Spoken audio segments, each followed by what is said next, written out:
Be prepared, for what you are about to read may shake the very foundations of your understanding of the past. Imagine not just cracks in the foundation of history, but whole icebergs of fiction floating in the ocean of our collective consciousness. We live surrounded by legends, myths, and outright lies that have been passed down from generation to generation, fixed in textbooks and become part of our cultural code. But what if much of what we thought was an unshakable truth is really just an elaborate decoration erected by time, politics, and sometimes even banal misunderstandings? Welcome to a world where the shadows of the past play with our perceptions, where every seemingly unshakable fact can turn into an illusion.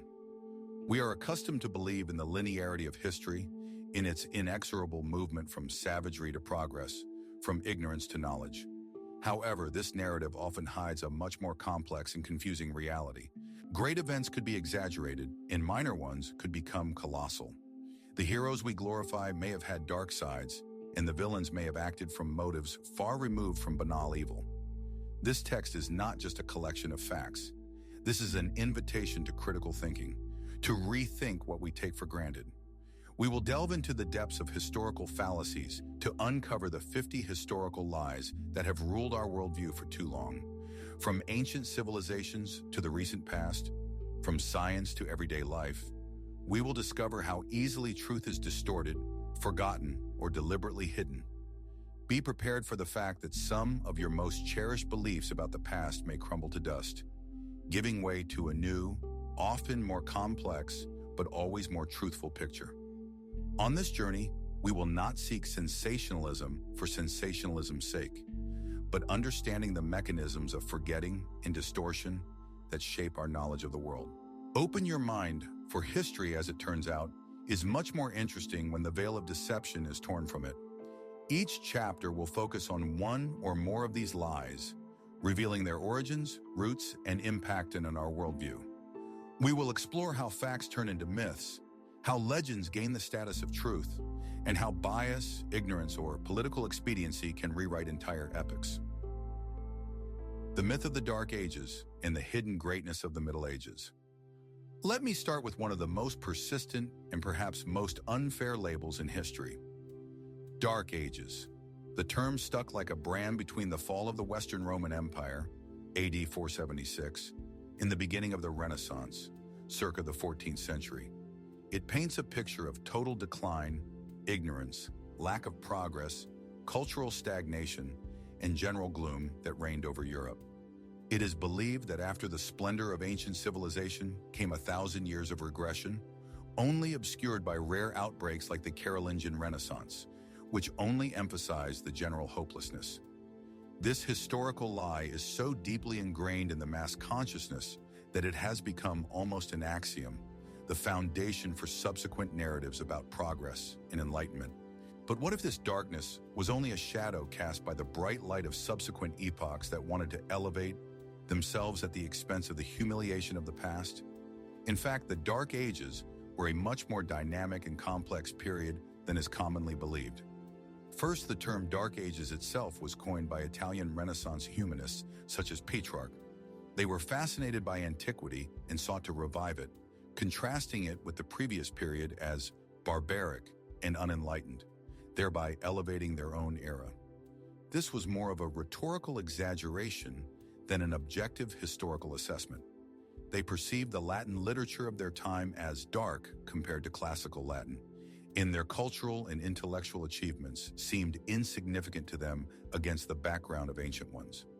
However, if we look at the real facts, we will find that the Middle Ages were a time of significant innovation and profound cultural transformation. In agriculture, for example, there was a real revolution.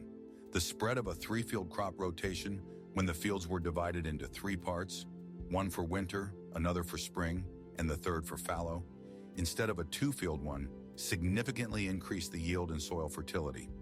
This increased food production, which in turn led to population growth and urbanization. A heavy-wheeled plow with a blade appeared, which made it possible to process the denser and heavier soils of Northern Europe, inaccessible to the light plow of the Roman model. This was a fundamental change that dramatically changed the agricultural landscape. Equally important were technological breakthroughs in the use of energy. The proliferation of water mills for grinding grain, felting cloth and other industrial needs, and later windmills, became one of the key characteristics of the medieval economy. These devices have significantly reduced the need for manual labor and animal energy, freeing up human resources for other activities. Complex systems of canals and dams were built, indicating a high level of engineering. As for education and science, they have not disappeared, but have been transformed. Monasteries have become real centers for preserving and rewriting knowledge. The monks diligently copied not only religious texts, but also the works of ancient authors, thereby saving them from complete oblivion. It is thanks to them that the works of Aristotle, Plato, Virgil, and many others have come down to us. Later, in the Ebony-Thaway centuries, the first universities appeared in Bologna, Paris, Oxford, Cambridge, which became the cradle of European intellectual thought. Here they studied theology, law, medicine, and philosophy, laying the foundations of the modern scientific method. The writings of scholastics, such as Thomas Aquinas, were the pinnacle of medieval intellectual thought, synthesizing Christian theology with Aristotelian philosophy. Even in art and architecture, the Middle Ages gave the world such masterpieces as Romanesque and Gothic styles. Huge, towering cathedrals, whose stained glass windows shine in all the colors of the rainbow, and open-work arches soar upwards, are a testament not only to deep religiosity, but also to incredible engineering and artistic skills. These structures required the most complex calculations and organization of labor, which does not fit in with the image of the dark and ignorant era. So why is this lie about the Dark Ages so tenacious? Partly because it served ideological purposes. For Renaissance humanists, it justified their return to the golden age of antiquity. For the 18th century Enlightenment, it emphasized progress in our reason, contrasting them with the obscurantisms of the past. For Protestant reformers, it served as an argument against the decaying Catholic Church, which, in their opinion, plunged Europe into darkness. And even in the 19th century, when the scientific approach to history was developing, this term continued to be used by inertia, fueled by romantic ideas about the wild Middle Ages. As a result, we got a distorted picture, where the entire millennial period was reduced to a monotonous shadow, ignoring its richness, complexity, and internal development. Understanding this lie allows us to see the Middle Ages as a vital, transitional stage that not only preserved, but also transformed the ancient heritage, laying the foundations for the future achievements of Europe. Chastity belt, a symbol of cruelty or a fantasy of later eras? The second historical lie that we will reveal is no less ingrained in our collective consciousness and evokes strong emotions. The chastity belt. The mere mention of this phrase conjures up an eerie picture of a medieval knight going on a crusade, who, not trusting his wife, locks her in a steel or leather belt with a lock to ensure her fidelity in his absence. This image became a symbol of the brutality, patriarchal oppression of women, and barbarism of the Middle Ages, perfectly fitting into the Dark Ages narrative we just discussed. It reinforces the notion that the people of that time were primitive, suspicious, and used disgusting methods of control. But what if this widely publicized symbol is, for the most part, a myth that emerged much later than it is supposed to and was created for completely different purposes? To begin with, despite its remarkable persistence in popular culture, from movies and books to comics and cartoons, archaeological or documentary evidence of the widespread use of chastity belts in the Middle Ages is virtually non-existent. There are no reliable historical documents describing their use, no references in legal texts, church statutes, or household chronicles that could confirm their daily use. If such a device were distributed, it would inevitably leave a trace in the sources. However, this is not happening. The few copies that are kept in museums and are passed off as medieval chastity belts, on closer inspection, raise serious questions. First, their dating often does not correspond to the Middle Ages. Most of them belong to much later periods, the 16th, 17th, 16th, and even 19th centuries.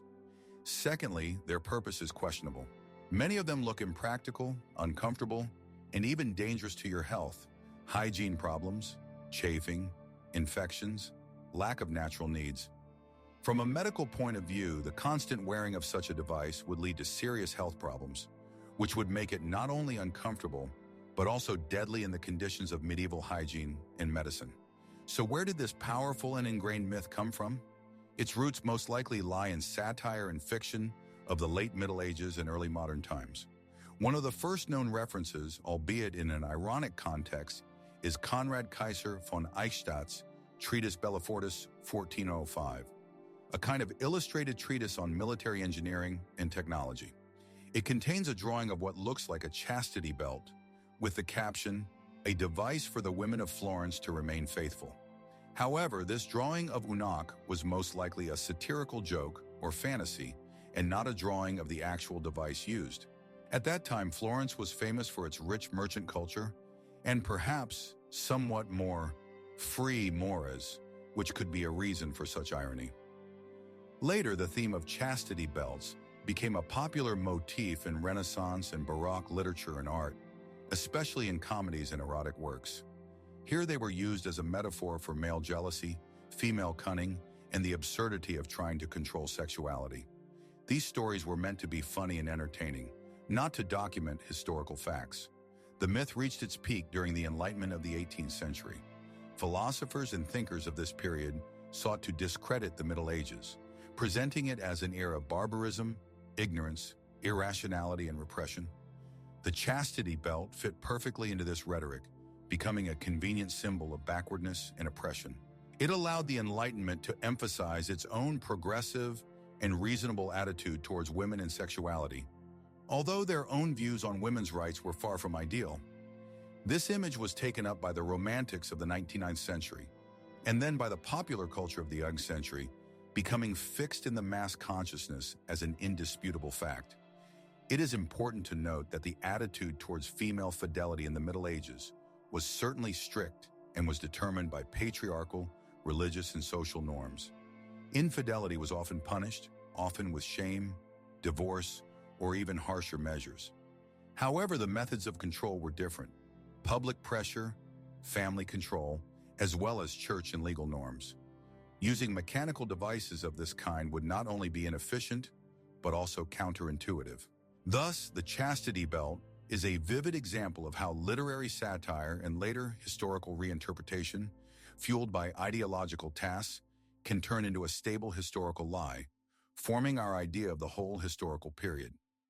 Debunking this myth does not detract from the complexities and problems faced by women in the Middle Ages, but it allows us to take a more accurate and objective look at the real mechanisms of social control and beliefs of that era. This is a reminder of the importance of separating historical reality from mythological layers. The Salem witch trials, a hunt for heretics or a social shift. Let's dive into the dark waters of puritanical New England in the late 17th century, where, as it seems to us, religious fanaticism and unbridled cruelty reigned supreme. The Salem witch trials of 1692-1693 went down in history as the quintessence of this obscurantism, a mad hunt for innocent women and some men based on superstition, paranoia, and false accusations of victimized girls who were allegedly possessed by the devil. This episode is a powerful symbol of the dangers of religious extremism and injustice, so vivid that it is regularly cited as a warning about the consequences of mass hysteria and bullying. We used to think of Salem as a case where religious dogmatism completely suppressed reason, and innocent people were executed on absurd charges of witchcraft. But what if this tragedy, while horrific, was far more complex than just a rampant witch hunt, and this historical lie about its lopsided nature obscures the underlying social and economic processes? Indeed, charges of witchcraft were brought, and about 20 people were executed, many dying in prison. However, reducing the causes of the Salem tragedy solely to religious fanaticism or hysterical girls is a serious simplification and part of this historical lie. Modern historical research points to a whole complex of interrelated factors that led to this outbreak. First, economic and social changes played a huge role. Salem at the end of the 17th century was divided into two parts: A thriving port city, Salem town, focused on trade and a more traditional agricultural settlement, Salem village, whose inhabitants lived by subsistence farming. The tension between these two groups was enormous. The villagers were jealous of the wealth of the townspeople and saw them as a threat to their traditional values. Many of the accusers lived in Salem village, and most of the accused lived in the more successful Salem town or were associated with its elite. It was a class struggle clothed in religious terms. Secondly, border conflicts with the Indians, supported by the French, created an atmosphere of constant fear and uncertainty. Many Salem residents were refugees from Indian-ravaged settlements, survivors of trauma and loss of loved ones. Hostility to outsiders and devilish forces was reinforced by a real external threat.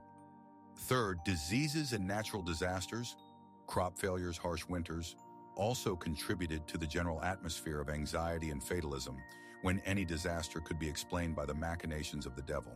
Fourth, the specific Puritan theological context was important. Puritans believed in the literal presence of the devil in the world and his ability to influence people through witchcraft. For them, witchcraft was not a superstition, but a real crime against God. The accused were not just suspected of witchcraft, as in magical rites, but of covenant with the devil, which was the most terrible sin. Finally, there is a hypothesis about the possible influence of ergot, a fungus that infects rye and causes symptoms similar to hallucinations and seizures, which may have been mistaken for possession in some affected on girls, although this theory is disputed. Thus, the Salem trials were not just a spontaneous outbreak of insanity, but a complex interweaving of social, economic, political, and religious factors. Accusations of witchcraft have become a kind of outlet for accumulated tension, a way for society to cope with its internal conflicts and external threats. This historical lie about a simple witch hunt, ignoring the underlying causes, reduces the tragedy to a black and white picture, making it impossible for us to understand how fear, prejudice, and unresolved conflicts can lead to disastrous consequences. Debunking this myth allows us not only to condemn the past, but also to learn deeper lessons about how social tensions can manifest themselves in the most unexpected and destructive ways, even if they are dressed in religious garb. Salem was not just a religious fanatic, but a whole complex of unresolved problems that exploded in one terrible tragedy. Gladiators, deadly fights every day, or the most difficult show. When we think of gladiators, we immediately see images of the bloody fights to the death that took place daily in the arenas of ancient Rome for the sake of the bloodthirsty thirst of the public.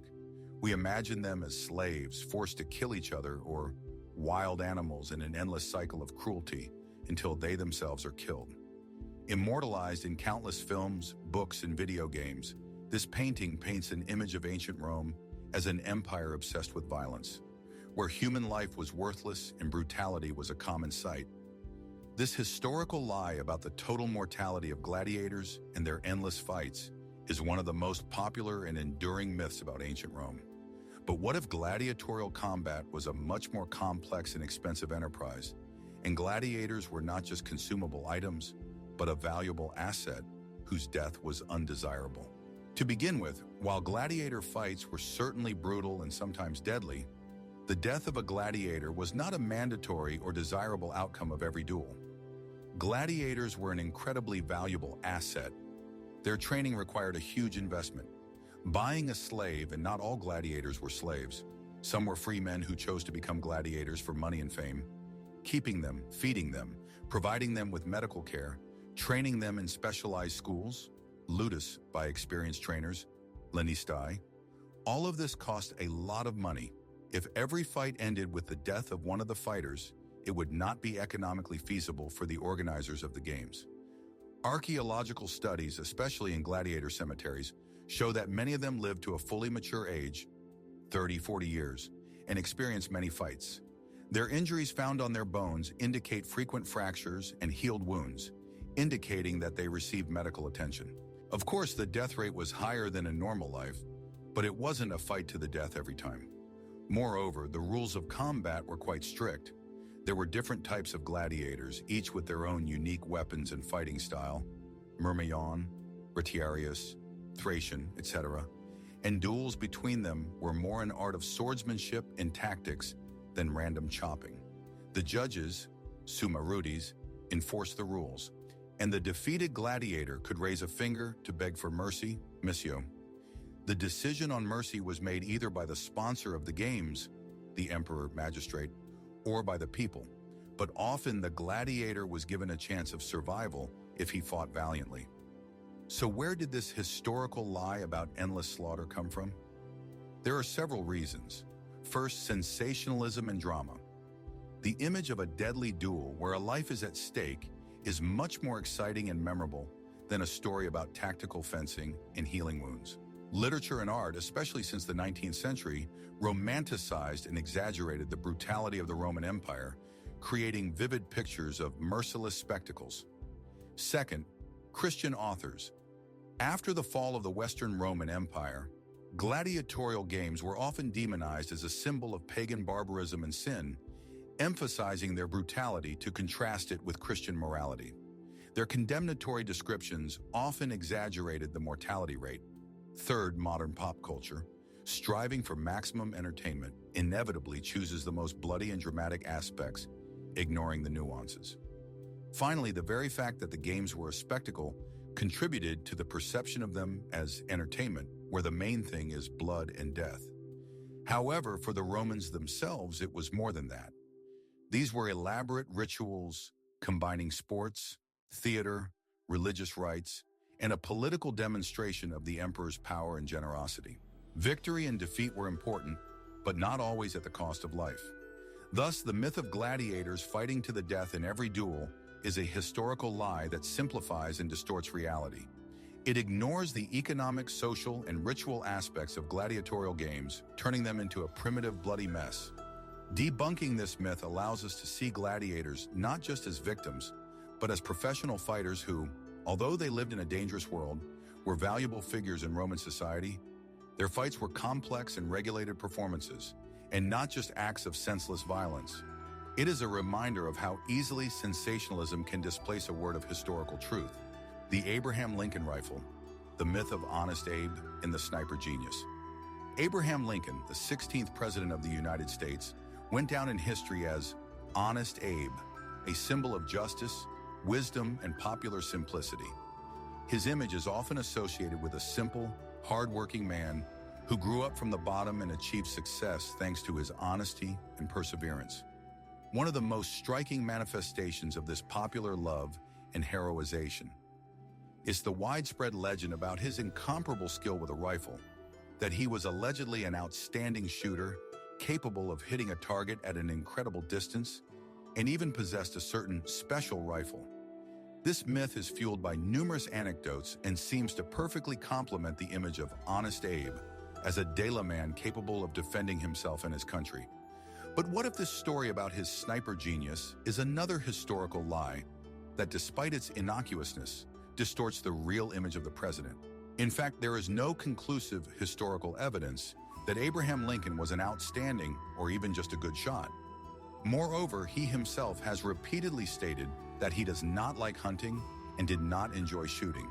There is a well-known case when he accidentally killed a turkey in his youth, and this episode, according to his own words, made such a painful impression on him that he no longer wanted to shoot the animals. His biographers and contemporaries also do not mention his stalk exploits. On the contrary, he was known for his physical strength and ability to chop wood, but not for his accuracy. So where did this myth come from? It is part of a broader process of mythologizing and glorifying Abraham Lincoln after his assassination and the Norse victory in the Civil War. The American people, in the midst of the worst conflict, needed a figure who could symbolize unity, wisdom, and the American dream. Lincoln, with his humble origins and tragic death, was ideally suited for this role. The image of the Honest Abe, who came from the people, needed to be supplemented with masculine and American qualities, such as the ability to handle weapons, which was traditional for life on the border and in rural areas. This myth was actively fueled by popular literature and folklore in the late 19th and early 20th centuries. Stories about his marksmanship appeared in short stories for children, in cheap publications, and in oral traditions. gradually taking root in the collective consciousness. It was a way to make Lincoln even more popular, accessible, and ideal by combining his intellectual and moral qualities with the typically American idea of a strong and capable man. The rifle became a symbol of his ability to protect the nation, not literally on the battlefield, but metaphorically in the struggle to preserve the Union. Moreover, some myths even include a specific, supposedly magic or special rifle that belonged to Lincoln, which adds to the story of a romantic raid. In fact, if he had ever owned a rifle in his youth, as was common in Northern life, it was the most common flintlock rifle of the time. Thus, the myth of Lincoln the Sniper is a historical lie created for the purpose of glorifying and mythologizing the image of the national leader. It has no real basis, but it serves an important cultural function, reinforcing the image of Honest Abe as an all-round hero. Debunking this myth allows us to focus on the true virtues of Lincoln, his political genius, oratory, moral courage, and ability to make difficult decisions rather than on fictional abilities. It's a reminder of how easily popular worship can turn ordinary facts into legends to make your favorite hero even more perfect. William Tell. Myth of a national hero or historical fiction. Let me take you to the picturesque mountains of Switzerland, where, according to legend, the brave archer Wilhelm Tell lived. His name became a symbol of freedom, courage, and resistance to tyranny. He refused to bow to the hat of the Austrian governor Gessler, was forced to shoot an apple on his son's head with a crossbow, and then took revenge on the tyrant by killing him. Immortalized in Schiller's dramas and Rossini's operas, this story is the cornerstone of Swiss national identity, embodying the spirit of independence and rebellion. We believe in it as a sacred tradition that tells about the birth of a nation. But what if this inspiring saga is one of the most powerful and influential historical lies, which is essentially a fiction designed to unite the people and create a heroic myth? In fact, there is no convincing historical evidence to support the existence of William Tell as a real historical figure, much less the fact of the apple incident. The first mention of it appears only at the end of the 15th century, more than 100 years after the alleged events, which date back to the beginning of the 14th century. These references are found in popular ballads and chronicles, such as the White Book of Sarnen, Weißes Buch von Sarnen, written around 1475, and the Chronicon Helveticum of Switzerland Egidia, Tschudi, 17th century. Tschudi, who actively collected folklore, is the main source that cemented this story, but even he himself noted that this is more of a story than a strict historical document. Historians admit that Tschudi often mixed facts with legends, and his work is not a reliable source for events of the 14th century. Earlier, contemporary Swiss or Austrian chronicles, which should have recorded such a large-scale and symbolic act of defiance, are completely silent about William Tell and his exploits. There are no court records, official documents, or even letters mentioning Gessler as a real-life viceroy in the area. Moreover, the story of a master archer forced to shoot an apple on his son's head is a pan-European folklore motif that is found in various cultures long before the Swiss version.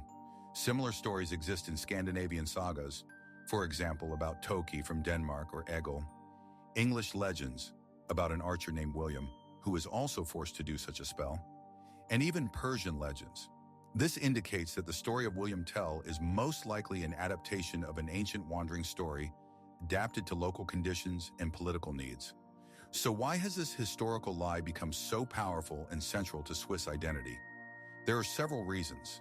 First, in the 15th and 16th centuries, when the Swiss Union was being formed and the struggle for independence from the Habsburgs was going on, the need for a unifying national myth was huge. The story of William Tell, which embodies the spirit of resistance to tyranny and the desire for freedom, was ideally suited for this purpose. It gave the people a common symbol, an inspiring example, and a sense of historical community. It was a powerful propaganda tool for consolidating the cantons. Secondly, the Romanticism of the 16th or 19th centuries, especially in the person of Friedrich Schiller, drama William Tell, 1804, and Gioacchino Rossini, the opera William Tell, 1829, turned a local legend into a global sensation. Schiller, although aware of the folklore nature of the story, consciously used it to create a universal drama about freedom that resonated throughout Europe. His work made Tell a hero on a global scale, and his image was finally fixed in the mass consciousness as a historical figure. As a result, William Tell is not a historical figure, but a powerful symbol created by folk art and anchored by art, which serves to strengthen national identity and convey the ideals of freedom. This historical lie, despite its factual inaccuracy, is the foundation for understanding the spirit of the Swiss people.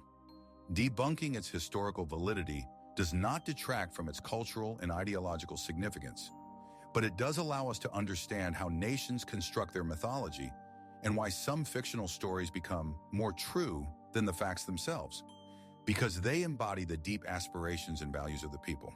Thomas Edison, genius inventor or master of marketing. In the pantheon of great inventors, Thomas Edison occupies one of the places of honor. His name is inextricably linked to the creation of the incandescent light bulb, phonograph, movie camera, and hundreds of other devices that changed the world forever. He is presented as an outstanding genius, a lone inventor who, thanks to his perseverance and perspicacity, and the famous 1% inspiration and 99% perspiration, gave humanity light and progress. He is often referred to as the Wizard of Menlo Park, highlighting his unique abilities. This historical lie about his sole genius and the authorship of all the inventions attributed to him is one of the most enduring myths about the Industrial Revolution, obscuring the contributions of hundreds of other scientists and engineers. In fact, Thomas Edison was not a lone inventor who single-handedly came up with everything that is attributed to him. Rather, he was a talented entrepreneur, organizer, engineer, and just as importantly, a brilliant marketer who was able to capitalize on ideas and inventions often developed by others. His laboratory in Menlo Park, and later in West Orange, was in fact one of the first industrial research laboratories in the world, where a whole team of highly qualified engineers, scientists, and technicians worked. It was this team, not just Edison, that conducted experiments, developed prototypes, and solved technical problems. Take, for example, an incandescent light bulb. Edison didn't invent it from scratch. The idea of creating electric light existed long before him. Dozens of scientists around the world, such as Joseph Swan in the UK, Alexander Lodogin in Russia, Heinrich Goebel in Germany, have already created prototypes of incandescent lamps and filed patents. Swan, for example, created a practical lamp as early as 1860. Edison's team was credited with bringing the technology to a commercially viable product. They found a long-lasting incandescent filament, originally carbon, then bamboo fiber, created an efficient vacuum in the bulb, and developed a power distribution system, power plants, wires, meters, that made the lamp a mass-produced product. This was not so much a scientific breakthrough as an engineering and system solution. Edison was a genius for optimization, commercialization, and mass production, not pure invention. The same goes for other inventions. The phonograph was developed by his team based on earlier ideas. The kinetoscope, the first movie camera, was the result of the work of his collaborator William Dixon and others. Edison was known for buying patents from other inventors and then refining and commercializing their ideas. Moreover, he actively sued competitors to monopolize the market and protect his patents, often assigning himself full priority. A prime example is his fierce war of currents with Nikola Tesla, where Edison aggressively promoted his DC system, discrediting the more efficient and safer AC system developed by Tesla and George Westinghouse. He even used public demonstrations, such as electrocuting an elephant, to discredit AC. So why this historical lie about Thomas Edison as the sole inventor genius so firmly rooted? There are several reasons. First, his own marketing and PR campaigns have been phenomenally successful. Edison was a master of self-promotion, knew how to attract the attention of the press, and created the image of a wizard who worked alone and worked miracles. He understood the importance of public opinion and was able to shape it. Secondly, the American myth of the individual genius and the self-made man perfectly fit the image of Edison. He became the embodiment of the American dream that one person, thanks to his ingenuity and perseverance, can change the world. Our third, simplification of history for educational and popular culture purposes. It is much easier and clearer to tell a story about one brilliant person than to delve into the complex process of collective research and competition. Thus, Thomas Edison was undoubtedly a prominent figure in the history of technology, but his image as a lone inventor genius is a historical lie that hides collective work, competition, and the complex process of technology development. Debunking this myth allows us to take a more realistic look at the process of scientific and technological progress, which is rarely the result of the efforts of one person, but more often the fruit of joint work and the struggle of ideas. This is a reminder of how important not only the inventions themselves are, but also the ability to bring them to the market, patent them, and properly sell them to society. Crusades, noble wars for the faith or ruthless conquest of foreign lands. At the word crusades, most of us are instantly immersed in the world of epic tales, where noble knights, driven by the deepest religious faith and unwavering spirit, go to distant lands to free the Holy Sepulchre and St. Zulia from the infidels. This image, carefully cultivated over the centuries through romantic novels, feature films, paintings, and even school textbooks, depicts the Crusaders as true heroes who sacrificed their lives and well-being for the sake of the highest ideals of Christianity. We tend to see them as the epitome of pure religious zeal against Islamic aggression and a heroic enterprise to protect defenseless pilgrims and holy sites.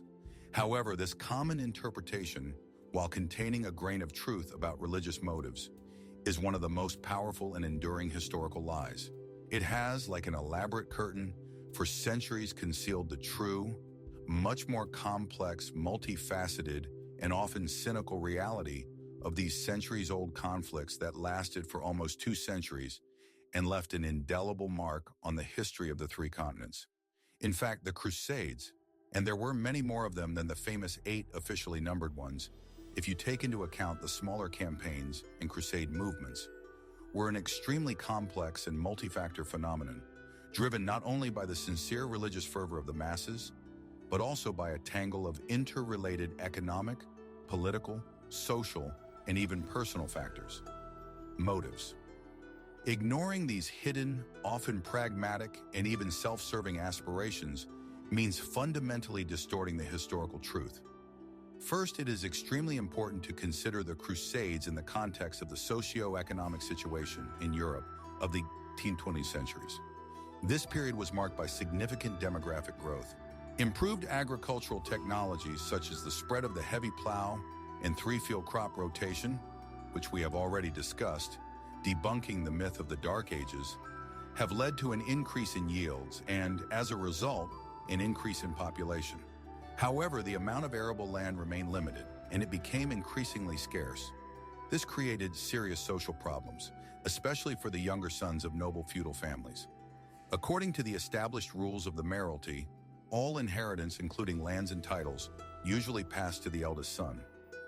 The younger ones found themselves in a very unenviable position. They were armed, trained in war, but did not have their own land, which means that they had no sources of income or social status. For these landless but ambitious and warlike nobles, a campaign to the east was not just a religious mission or adventure, but also the only real opportunity to acquire wealth, seize new lands, achieve fame, and obtain feudal titles. The Church, represented by the popes, skillfully used this social tension, effectively channeling the excess energy and militancy of the feudal lords in a God-pleasing direction. Promises of full absolution, indulgences for participation in the campaign, as well as guarantees of paradise life for those who die in the battle for the faith, were a powerful incentive that united spiritual and material aspirations. Second, economic interests played a colossal and sometimes decisive role, especially for the prosperous Italian maritime republics of Venice, Genoa, and Pisa. By the beginning of the Crusades, these city-states were already the leading maritime powers of the Mediterranean and were at the peak of their commercial and naval power. They had a vested interest in controlling the lucrative trade routes in the Levant, eastern Mediterranean coast, which were key to trade with the East. These republics provided the Crusaders with a fleet for the transfer of troops, provided them with supplies, and provided the necessary logistical support. However, their participation was not altruistic.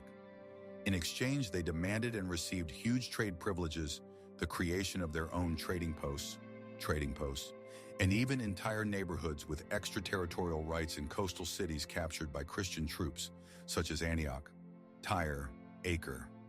The clearest and perhaps most cynical example of the preponderance of economic motives over religious ideals is the Fourth Crusade, de 1202-1204. Initially, the goal of the campaign was Muslim Egypt, but the Venetians, who provided a fleet and funding, managed to persuade the impoverished and disoriented crusaders to deviate from the route and go to Constantinople, the capital of the Orthodox Byzantine Empire, a Christian state. Under the pretext of restoring the deposed Byzantine emperor, and then without any plausible excuse at all, the city was brutally sacked, destroyed, and burned by the Crusaders. This was one of the greatest acts of treachery in the history of Christianity. Venice gained the lion's share of the spoils, as well as de facto control over key trade routes in the Eastern Mediterranean, while Byzantium was fatally weakened, eventually leading to its fall under the onslaught of the Ottoman Empire several centuries later. Third, the political ambitions of European monarchs and, most importantly, the papacy, were also a significant driving factor. Popes, such as Urban II, who called for the First Crusade, saw this grandiose undertaking as a powerful means to strengthen their supreme authority in Christendom. By calling for a holy war against the infidels, they could unite the ever-feuding feudal lords and monarchs of Europe under a single banner of a common goal, distract them from internal strife, and demonstrate their role as the supreme, moral, and spiritual leaders of all European Christianity. For kings and emperors, the Crusades also provided an opportunity to expand their possessions and political influence in the East, and at the same time get rid of the restless, rebellious knights and landless nobles who posed a constant threat to the internal stability of their states. Creation of the so-called Latin states in the East, the Kingdom of Jerusalem, the County of Edessa, the Principality of Antioch, and the County of Tripoli, was a direct result of these political aspirations. These states were not just outposts of Christianity, but also new fiefdoms, where European feudal lords could build careers, gain titles, and own lands that they lacked in overpopulated Europe. Finally, one cannot ignore the Islamic context and the perception of the Crusades from the other side. In the Western narrative, Crusades are often presented as a struggle against some homogeneous Islamic threat, and Muslims as aggressors or, at best, passive victims. However, in the Islamic world, long before the European Crusades, the concept of jihad, holy war, existed and developed, which could mean both an internal struggle for faith and a defensive war against the aggressor. Muslim rulers and warriors, such as the great General Saladin, who managed to unite Muslim forces and retake Jerusalem from the Crusaders in 1187, viewed European invasions as aggression and occupation of their legitimate territories. For them, resisting the Crusaders was as sacred a duty as it was for Europeans to liberate Jerusalem. This aspect is often ignored in Western narratives, which creates a one-sided picture of the conflict, where the Islamic side is portrayed exclusively as an aggressor or victim, but not as an equal participant in the historical process, having its own motives, ideology, and right to protection. Thus, the Crusades were not just a noble religious enterprise, but a complex, often chaotic mix of deep religious faith, personal greed, political calculation, social dynamics, and geopolitical ambitions.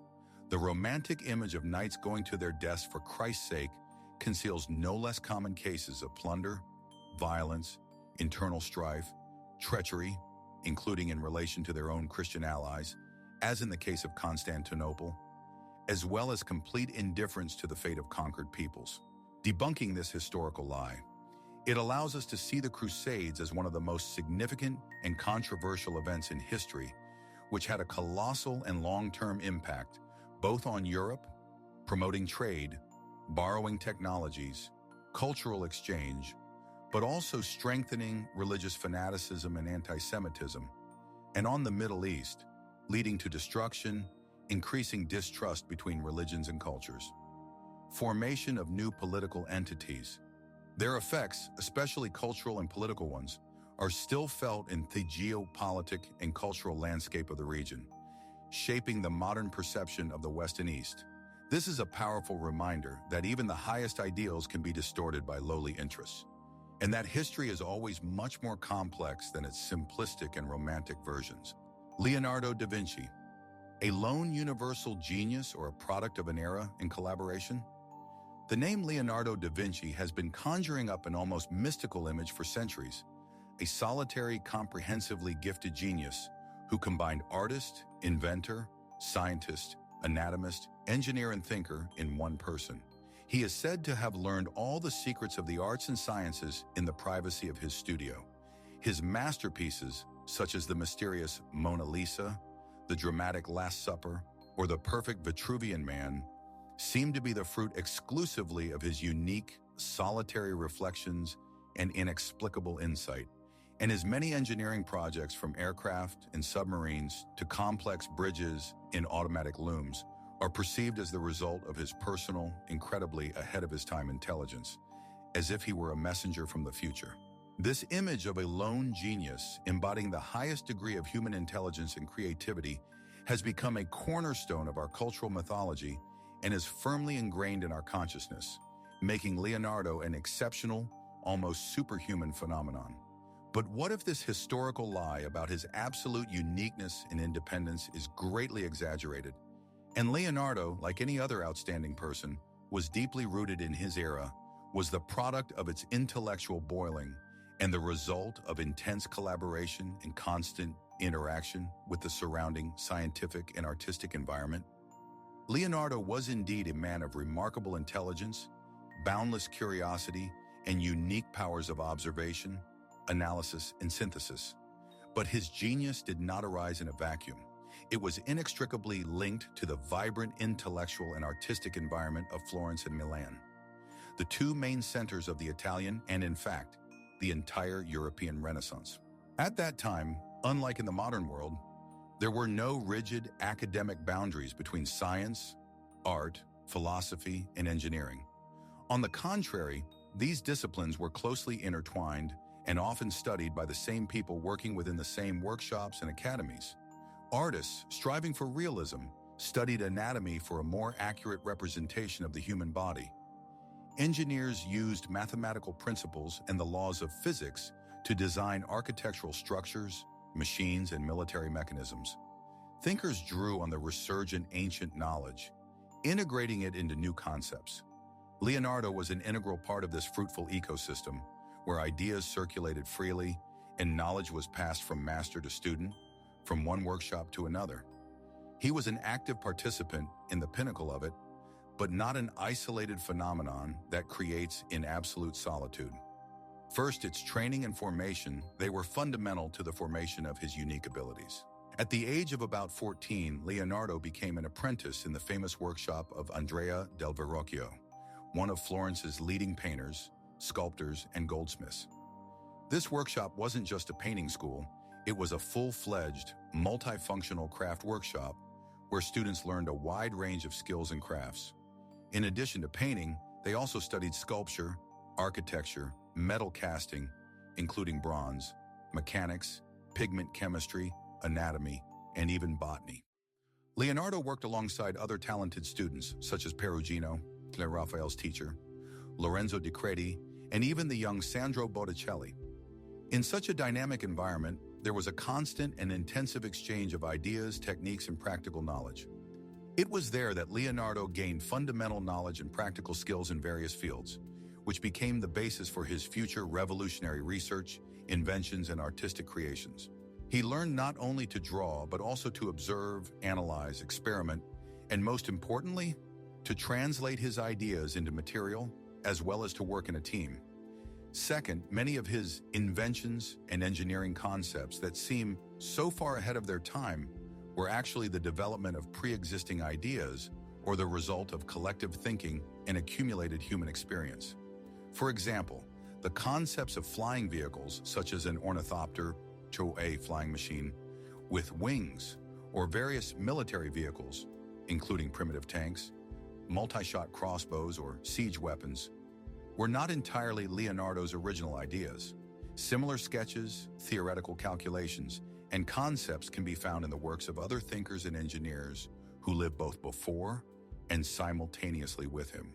Leonardo's genius did not manifest itself in creating absolutely new concepts out of nothing, but in systematizing, improving, refining, and visualizing these ideas with amazing detail and accuracy, often bringing them to such a level of technical elaboration that they seemed absolutely realizable. Although often the technical capabilities of his era, for example, the lack of lungs and powerful engines, did not allow them to be implemented, he was not so much the first inventor of the concept, but a brilliant design engineer, optimizer, and unsurpassed visualizer. His famous notebooks, or codices, which are striking in their volume and variety of topics, are full not only of his own ideas, but also of references to the work of other scientists, architects, and engineers, which indicates his active interaction with the intellectual environment and the use of all available sources of knowledge. Third, Leonardo, contrary to the myth of the hermit, very often worked in a team and had numerous assistants, students, and apprentices in his workshop. For example, many of his paintings, even those that are now fully attributed to him, were the result of collective work, where Leonardo himself performed key, most important elements, such as the faces of the main characters, complex compositional solutions, and his students and apprentices refined less significant details, background, or made copies of his works. This was standard practice for art workshops of the time.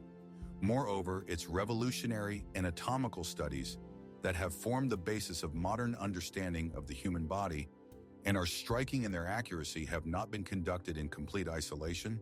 He had access to cadavers for dissection, which was incredibly rare and required special permits from the authorities in the church, and probably collaborated with doctors, surgeons, and anatomists of the time, sharing knowledge, consulting, and participating in joint dissections. He was part of the knowledge network. Fourth, Leonardo's universality or polymatics was more of an ideal and norm than an exceptional and unique feature for the Renaissance.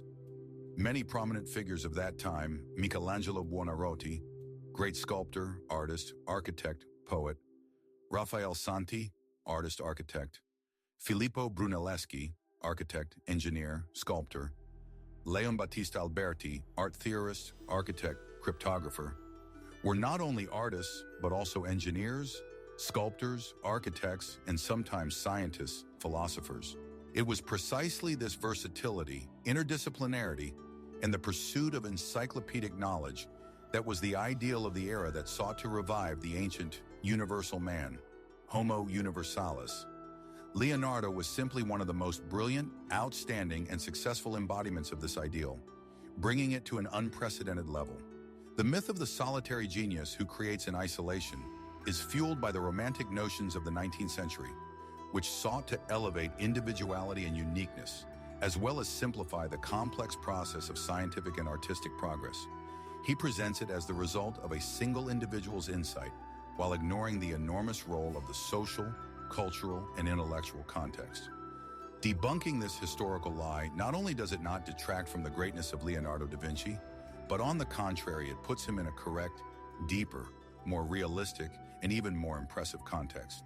He was an outstanding representative of his era who brilliantly synthesized the available knowledge, actively developed it, refined it, and masterfully embodied it in his works. His true genius lay not in what he created in isolation, but in making the most of the opportunities of his time, inspiring others and being inspired himself, leaving behind a legacy that continues to amaze the imagination and serve as a source of inspiration for new generations. He was not just a genius, but the middle of an entire era of geniuses working together and stimulating each other. The Great Wall of China, a continuous solid fortress visible from space. When we say the phrase the Great Wall of China, a majestic, grandiose image instantly pops up in our minds. A continuous, monolithic structure made of stone and brick, which like a giant stone dragon, meanders through endless mountains, deserts, and valleys, stretching for thousands and thousands of kilometers, protecting the celestial empire from external enemies. This structure instantly becomes a symbol of the incredible engineering miracle, national pride, impregnable defensive power, and boundless perseverance of the Chinese people. And of course, this image is unthinkable without the widespread belief that the wall is so huge that it can be seen with the naked eye from Earth's orbit. This myth, reinforced by numerous films, documentaries, school textbooks, and travel brochures, has become one of the most persistent and widely replicated historical lies, obscuring the true, much more complex, fragmented, and evolving reality of this colossal and truly impressive project. In fact, the Great Wall of China, as a single, integral, and continuous structure that was built simultaneously and exists in this form, never existed and does not exist. What we generally call the Great Wall is a complex, multi-layered system of disparate, not always interconnected fortifications, and fortified ramparts that were built by various Chinese dynasties for more than 2 millennia. Starting around the 7th century BC, the Chunqiu and Zhongguo period, when separate Chinese dynasties were built in the Middle East. Kingdoms built their own defensive walls, and ending in the 17th century AD, Ming Dynasty era. These walls were built in different geographical regions at different times, using completely different materials: earthen rampart, rammed earth, stone, brick, wood, and technologies, and often had completely different structural features.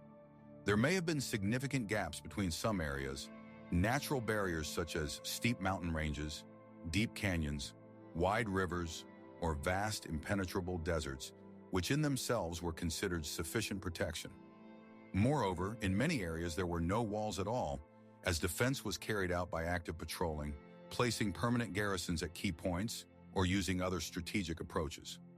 The best known and best preserved sections of the wall that we are used to seeing in photographs and tourist postcards, for example the Badaling, Mutianyu, or Simitai sections in the vicinity of Beijing, date mainly to the Ming Dynasty, 1368-1644. It was during this period, especially after the threat of a Mongol invasion, that most of those impressive buildings were built. Brick and stone walls with battlements, tall watchtowers, gates and passageways that make such a strong impression with their simplicity and scale. However, even these Minsk walls, although they were the most capital, did not form an absolutely continuous line along the entire northern perimeter. Earlier walls built, for example, during the Qin dynasty, the famous Qin Emperor Shi Huangdi, who united China, did build large-scale defensive structures, but they were mostly earth ramparts created by the method of ramming the earth, hemp, or the Han dynasty, and were much less strong. These ancient structures over time were subjected to intense erosion, collapsed under the influence of time and natural elements, and practically did not survive to this day in their original form. Modern archaeological research and the use of satellite images only confirm this fragmentary nature, revealing the remains of walls from different eras, which often have no direct physical connection with each other. The total length, often cited, tens of thousands of kilometers, is the sum of all these disparate sections built over 2 millennia. The myth that the wall is visible from space to the naked eye is an absolute scientifically refuted fiction. No astronaut, or satellite orbiting the Earth can see the Great Wall of China without using powerful optical instruments. Although its total length is indeed huge, its width, on average from 5 to 9 meters, sometimes up to 12 to 15 meters in some areas, is too small to be discernible from a height of more than several hundred kilometers. For comparison, it's like trying to see from the height of a flying plane, an ordinary road, railway, or even a narrow canal. Other man-made objects, such as huge cities, highways, artificial reservoirs, such as dams or large dams, or even large airports and quarries, are much more visible from space due to their width, area, striking contrast with the surrounding area, and geometrically correct shapes. This myth probably originated in the 19th or early 20th century as a poetic exaggeration, symbolizing the greatness and uniqueness of China, perhaps even as part of the Oriental exoticism for the Western world, and has been replicated many times in popular culture, mass media, and even school textbooks, becoming a kind of urban legend on a global scale which is passed down from generation to generation. Why did this historical lie about a continuous invisible from space wall turn out to be so strong and tenacious in the collective consciousness.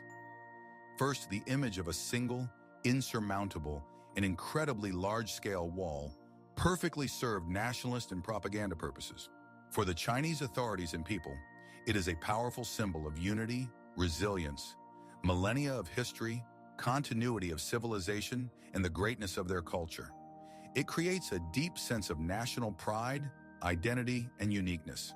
Secondly, the sensationalism of the myth of visibility from space makes the history of the wall even more exciting, incredible, and grandiose, which of course contributes to its popularity in the mass consciousness, attracting millions of tourists and maintaining an undying interest in it around the world. Third, lack of accurate historical information.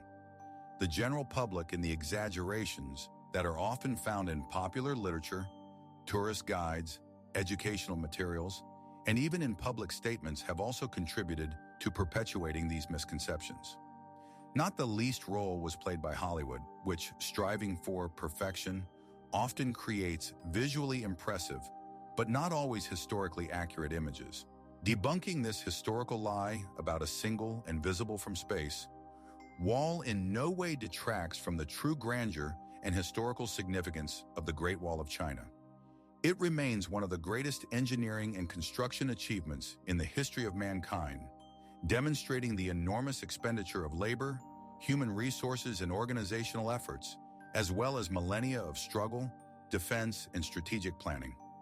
However, understanding its true nature as a complex, multi-layered complex of disparate but strategically important defensive structures built in different eras and for different purposes by different ruling dynasties allows us to more accurately and deeply assess its true historical role, functions, and evolution, rather than relying on simplified and mythologized representations. The wall is not just a physical barrier. It is a living, complex historical artifact that reflects not only military needs, but also political changes, economic development, technological progress, cultural exchange, and China's constant struggle with external threats for thousands of years. This is a powerful reminder of how deeply myths can permeate our collective consciousness and how important it is to constantly double-check even the most obvious and widely accepted historical facts in order to understand the true complexity of the past. Marie Antoinette. Let them eat brioche. The myth of the cruel queen and the reason for the revolution. The image of Marie Antoinette, the last queen of France before the Great French Revolution, is inextricably linked to one of the most quoted and perhaps most unfair phrases, which is considered to have become a symbol of her blatant indifference to the suffering of her own people. Let them eat brioche, qu'ils mangent de la brioche. This short but damning quote, supposedly uttered in response to a report that the peasants have no bread, instantly paints in our imagination a picture of the haughty, frivolous, and completely detached from reality Koroleva.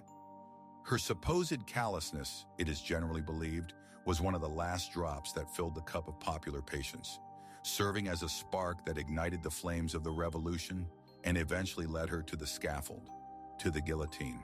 This anecdote, passed from mouth to mouth and from book to book, has become a powerful cultural marker, reinforcing the historical lie about her direct and exclusive role in the popular suffering and her key role in starting the uprising. However, an in-depth and thorough historical study, based on archival documents and contemporary testimonies, irrefutably proves that Marie Antoinette never uttered these words. And this is not just a matter of academic accuracy of citation. It is a key point that allows us to debunk a deeply rooted myth that has enormous symbolic and political significance in the narrative of the French Revolution. The first notable mention of this, or a very similar phrase, occurs in Jean-Jacques Rousseau's autobiography Confessions, written between 1765 and 1767 and published posthumously in 1782. Crucially, this happened long before Marie Antoinette became queen. She ascended the French throne in 1774, and even before she even arrived in France from Austria in 1770 as the Dauphin's bride. In Rousseau's text, this phrase is attributed to an unnamed Grand Princess, which indicates that this was most likely a popular urban legend, anecdote, or general maxim about the heartlessness of the nobility, which was already walking in Parisian salons and among the common people long before the reign of Louis XVI and his wife. Historians suggest that it could have been attributed to Maria Theresa, wife of Louis XIV, or other members of the royal family, but not to the Austrian Archduchess, who was not even born or was a child. Why then is this phrase so firmly and unfairly stuck to Marie Antoinette? There are several reasons for this, and their analysis reveals the mechanisms of creating, consolidating, and purposefully using historical lies for political purposes. First, at the time of the beginning of the revolutionary ferment, the image of Marie Antoinette as an extravagant, frivolous, immoral, and completely disconnected from the real life of the queen, it was already formed and actively circulated in public opinion. Her undisputed passion for luxury, incredibly expensive outfits, fantastic, sometimes absurd hairstyles, like the famous poof with a ship. Her love of gambling and creating an idealized village, Amo de la Reine, in the Little Trianon, where she played shepherdess, really gave the impression of a blatant detachment from the cruel reality ordinary French people who suffered from poverty, disease, and hunger. Against this background, rumors about the rampant extravagance of the court and the personal spending of the queen, who was nicknamed Madame Deficit, looked especially defiant and offensive.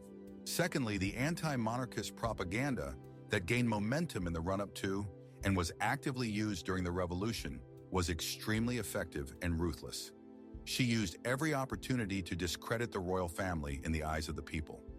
The image of the queen as a soulless, stupid, and indifferent tyrant was extremely useful in stoking popular anger and justifying the overthrow of the age-old monarchy. The phrase, "let them eat brioche," whether true or false, has become an ideal symbol of luxury, selfishness, and complete disregard for the suffering of the people. It was easy to remember, easy to spread, and instantly provoked rage and outrage. Thus, it has become a convenient and effective scapegoat for all the troubles that have befallen France, personifying all the vices of the old regime in one figure. Third, difficulties with the supply of bread and its price were perhaps one of the most acute and main causes of popular discontent, especially in Paris. Bread accounted for up to 80% of the diet of the poorest segments of the population, and any shortage or increase in prices, known as the hunger plot, caused instant and extremely sharp unrest. In such a tense social and economic atmosphere, the anecdote about brioche fell on the most fertile ground. It fit perfectly into the narrative that the monarchy not only fails to meet its responsibilities and is unable to provide bread for the people, but also openly mocks their suffering.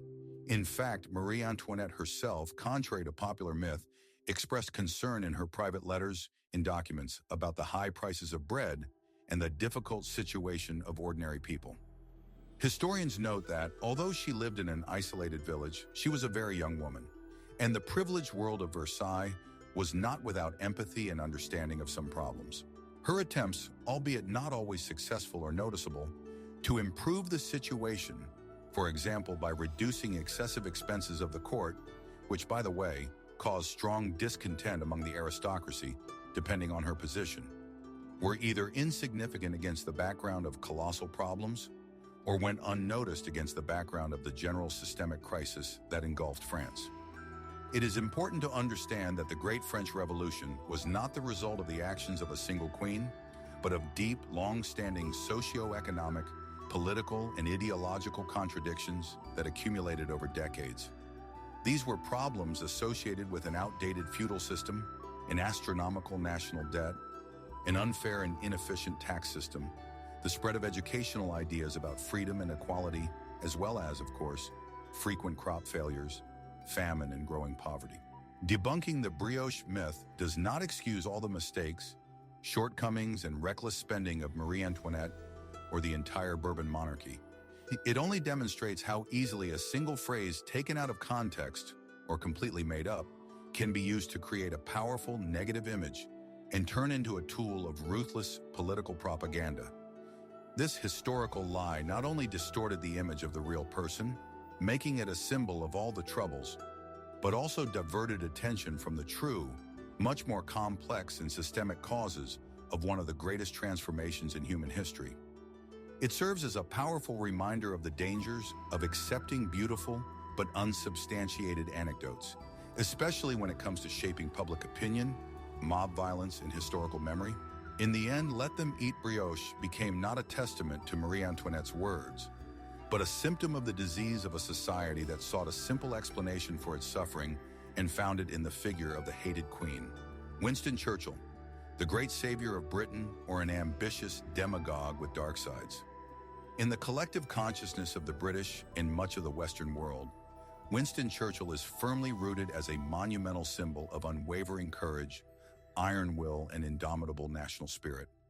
He is portrayed as the figure who, thanks to his extraordinary oratorical talent, strategic genius, and personal fearlessness, alone in the darkest hour, saved Great Britain and the entire free world from being enslaved by Nazi Germany during World War II.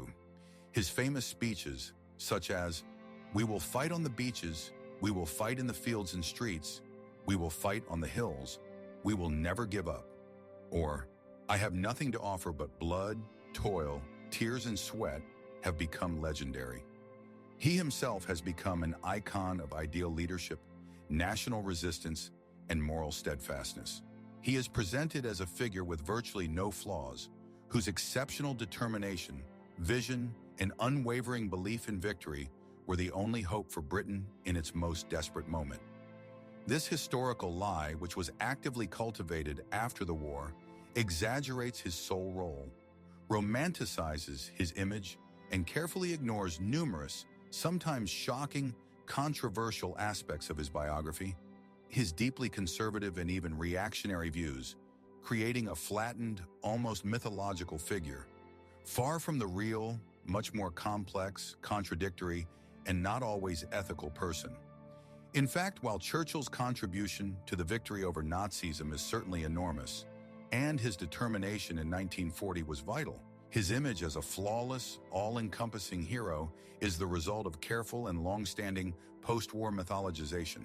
Churchill himself played a significant role in shaping this heroic narrative, actively creating his success story through extensive memoirs, World War II, for which he received the Nobel Prize in Literature, numerous speeches, and public statements.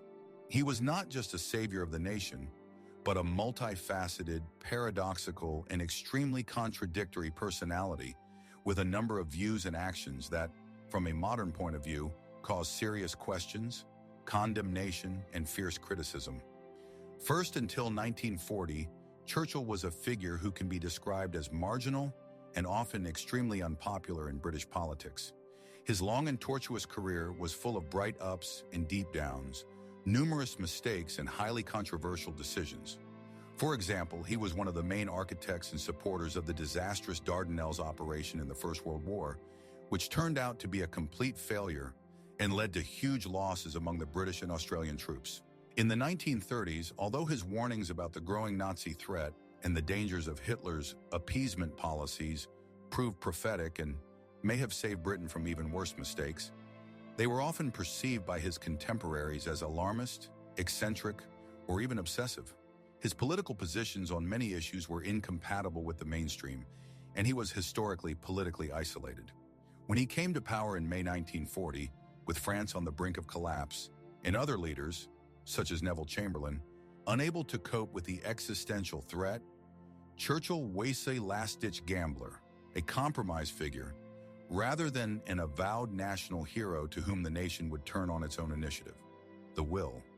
Second, his views on imperialism, colonialism, and race were deeply rooted in the Victorian and Edwardian eras, and from a modern perspective are highly problematic and sometimes shocking.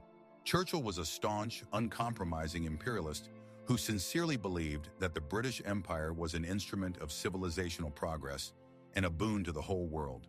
He actively opposed Indian independence, calling Mahatma Gandhi a half-naked fanatic and expressing outright disregard for the Indian people and other colonial subjects. His role in the Bengal famine of 1943, when millions of people died of starvation, and the British government under his leadership, despite the availability of food supplies in the empire, refused to send the necessary aid, is one of the darkest and most shameful pages of his biography. Some historians directly accuse him of a crime against humanity, pointing out his racist statements and deep-rooted beliefs in the superiority of the Anglo-Saxon race over others, which today does not fit in with the image of a fighter for freedom and democracy. Third, his attitude to the working class and social reform within Britain itself was far from progressive. Churchill, being an aristocrat by birth, was initially a liberal, but then switched to the Conservative Party. He was known as a strong opponent of the 1926 general strike, actively calling for a harsh crackdown on protesters. He showed little zeal in promoting social programs and reforms that could make life easier for ordinary Britons affected by depression and unemployment. He was often accused of demagoguery, inconsistency, and a desire for personal power, using crises to strengthen his position and elevate his figure. Fourth, his military and strategic decisions during the war, while bold, were not always faultless and have been criticized by historians. While his refusal to surrender to Hitler in 1940 was certainly decisive for Britain's fate, some of his actions and strategic priorities throughout the war are controversial. For example, his obsession with operations in the periphery, as in North Africa, Italy, or the Balkans, is sometimes seen as a distraction from the main front of the struggle against Germany. Also, his role in secret agreements with Joseph Stalin, the division of spheres of influence in Eastern Europe after the war, for example, the famous percentage agreement of 1944 on the Balkans, when the fate of entire peoples was decided at the negotiating table without their participation, raises serious moral and political questions to this day. Why did this historical lie about his immaculateness and unequivocal heroism turn out to be so persistent and dominant? First, this is due to the huge emotional charge and existential fear of victory in World War II. In the face of the threat of total annihilation and enslavement, the country needed a bright, charismatic leader who could inspire hope and confidence. Churchill fitted in perfectly, becoming the voice of the resistance. Second, post-war Britain, exhausted by war and rapidly losing its colonies, was in dire need of a national myth and a heroic figure that could symbolize its greatness, resilience, and moral superiority in the New World Order. Churchill, including through his memoirs, for which, let me remind you, he received the Nobel Prize, which further consolidated his intellectual image, actively cultivated this image, becoming its main architect. Third, Hollywood, popular culture, and journalism readily adopted and replicated the heroic narrative, simplifying a complex and controversial personality into a consumer-friendly stereotype. Debunking the myth of the Immaculate Churchill does not in any way call into question his key role in mobilizing the British spirit, his inflexibility and determination in the fight against Nazism in the period 1940-1941, when Britain was left alone against Hitler. His gift as an orator and his courage at that moment were truly priceless. However, understanding his dark sides, his deep-rooted imperialist and racist views, his mistakes, his political compromises and internal contradictions, allows us to see him as a real person, a product of his time, with all his great advantages and deep shortcomings. This historical lie, the idea of his idealized image, makes it impossible for us to draw deeper and more complex lessons from history. That even great leaders can be deeply flawed in their beliefs and actions. That victory is not always the result of a single hero, but the product of a complex interaction of many forces and factors. And that even heroes can be ambitious and sometimes cruel. This is a call for a more nuanced and critical understanding of the past, for the rejection of black and white categories in favor of multicolored and contradictory truth. The atomic bombing of Hiroshima and Nagasaki, a necessary evil to end the war, or a war crime and a show of might? The tragic and unprecedented events of August 1945, the atomic bombings of Hiroshima, August 6th, and Nagasaki, August 9th, are firmly embedded in world history and collective consciousness as a necessary evil. In the dominant Western narrative, especially the American one, these horrific acts, which cause hundreds of thousands of victims and untold suffering, are presented as absolutely justified and even vital for the early end of World War II in the Pacific. It is believed that the use of atomic weapons saved a huge number of lives of American soldiers who could have died in a full-scale landing on the Japanese islands, Operation Olympic, because Japan, allegedly, was ready to fight to the last soldier in fanatical resistance. According to this version, only an unprecedented shock from atomic weapons could have caused it to capitulate unconditionally. This narrative, this historical lie, has served for decades not only as the main moral and political justification for the first and so far only use of nuclear weapons in the history of mankind, but also as a way to form a certain image of the American military doctrine, its humanitarian intervention, and its unconditional moral superiority in the post-war world. However, with the declassification of numerous archival documents, the emergence of new historical research, as well as thanks to the work of revisionist historians and analysts, this generally accepted and convenient version is subjected to more serious doubts, fierce criticism, and rethinking. Today, a significant part of the historical community is inclined to believe that the atomic bombings, although they affected the speed of the end of the war, were not the only absolutely necessary or morally impeccable means to achieve the surrender of Japan. Moreover, there are increasingly convincing arguments that this was not so much a purely military decision as a largely political one, aimed at demonstrating the new, colossal military power of the United States to its main post, war rival, the Soviet Union. First, by the summer of 1945, Japan was already on the verge of complete and final defeat. Its navy was virtually destroyed or disabled, its air force was almost completely non-existent, and its major cities were regularly carpet-bombed with conventional incendiary bombs that caused as much destruction and casualties as atomic bombs. For example, the bombing of Tokyo alone on March 10, 1945, killed more people, according to various estimates, from 100,000 to 120,000 people, than directly in Hiroshima or Nagasaki. The country's economy was completely destroyed, industry was paralyzed, and the population suffered from severe shortages of food, medicine, and other vital resources. The most important strategic raw materials and food supplies did not enter the country due to the total naval blockade imposed by the Allies. The Japanese leadership, including Emperor Hirohito, recognized the hopelessness of the situation and actively sought ways to capitulate, albeit under certain conditions, the main one being the preservation of the imperial institution, which was considered divine. Through neutral countries, such as Sweden, Switzerland, and even the Soviet Union, which had not yet entered the war with Japan, intensive, albeit non-public, negotiations were conducted on a possible ceasefire in terms of surrender. Second, the entry of the Soviet Union into the war against Japan on August 8, 1945, that is, between the bombing of Hiroshima on August 6th and Nagasaki on August 9th, was a much more decisive shock for the Japanese government, which broke their will to resist than even the horror of atomic bombs. The rapid defeat of the powerful Kwantung Army in Manchuria and the rapid advance of the Red Army on the continent, including Korea in South Sakhalin, deprived Japan of the last hope of being able to continue the war, and most importantly, that the USSR, to which Japan applied for mediation, would remain neutral and would be able to act as a mediator in peace negotiations. Negotiations with allies.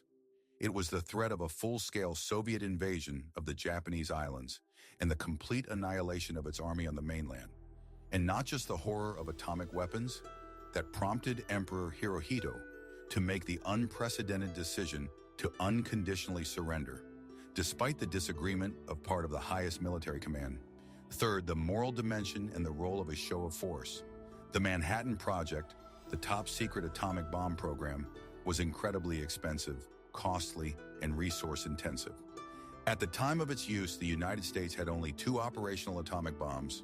The bombing of Hiroshima, a city of significant military importance, with large military bases and industrial enterprises, but also a huge civilian population, and then Nagasaki, although initially the main target was Kokura, but due to weather conditions, Nagasaki was chosen. Cities with large civilian neighborhoods and a Christian community caused unspeakable destruction and tens of thousands of instant casualties, and then hundreds of thousands of deaths from radiation sickness and the consequences. Many historians and researchers believe that one of the key, if not the main reasons for the use of atomic weapons was the obvious and unambiguous demonstration by the United States of its unprecedented military power to the Soviet Union on the eve of the formation of the post-war world order and the inevitable start of the Cold War.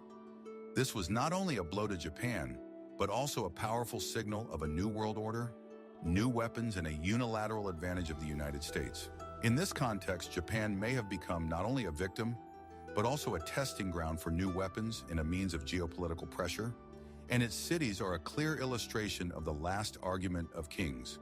Fourth, the argument about saving hundreds of thousands of lives of American soldiers during the alleged landing on the Japanese islands. Operation Fall, it is also seriously questioned. Although the American losses in the event of a full-scale invasion could certainly have been enormous, many top military strategists of the time, including Admiral William Leahy, President Truman's chief of staff, or General Dwight D. Eisenhower, believed that Japan was already sufficiently weakened that a full-scale landing might not have been necessary. They assumed that the ongoing naval blockade, conventional bombing, and the entry of the USSR into the war could lead to capitulation, albeit with a slight delay, but without the use of atomic weapons and without such huge losses.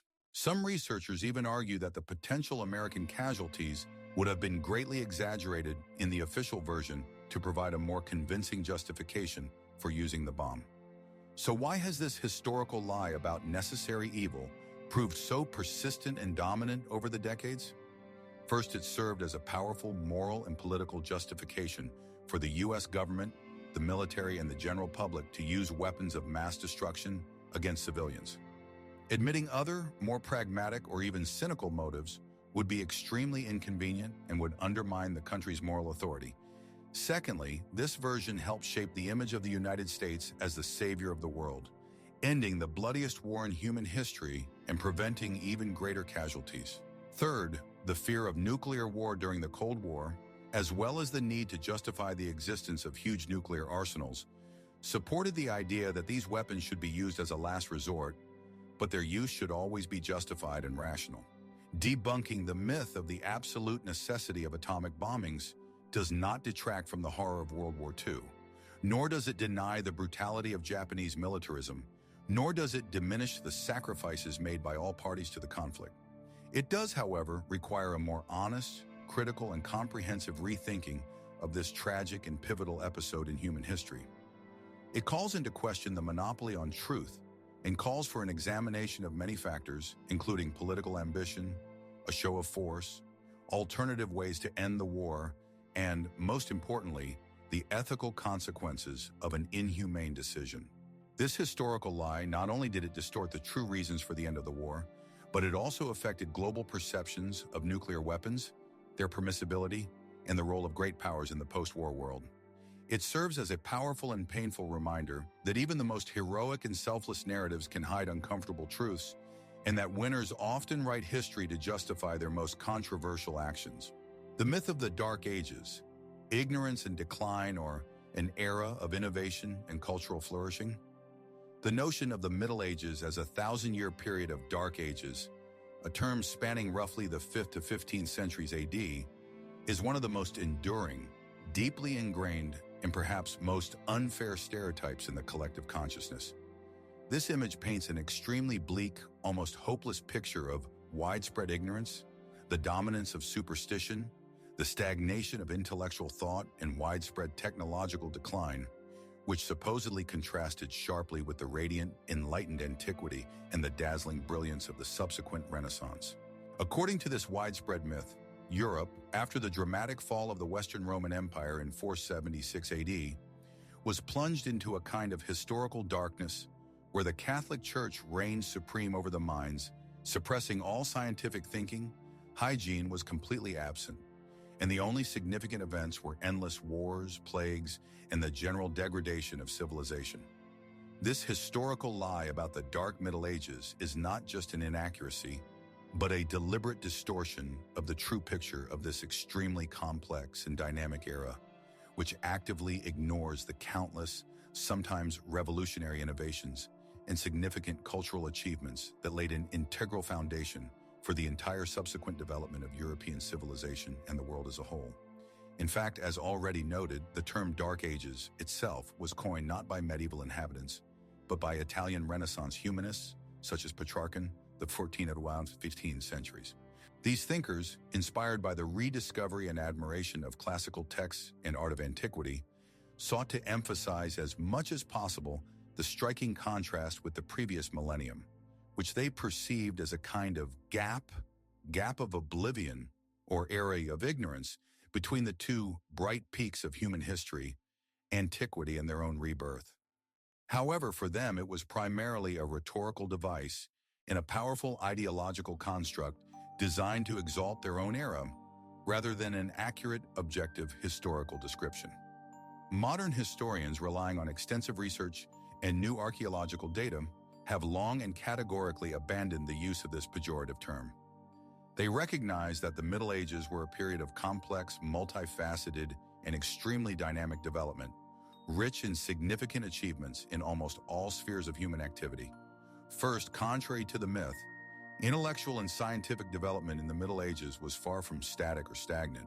Although in the early Middle Ages there was a partial oblivion of some ancient knowledge after the fall of the Western Roman Empire, mainly due to the destruction of infrastructure, libraries, and general upheavals, this knowledge has never completely disappeared.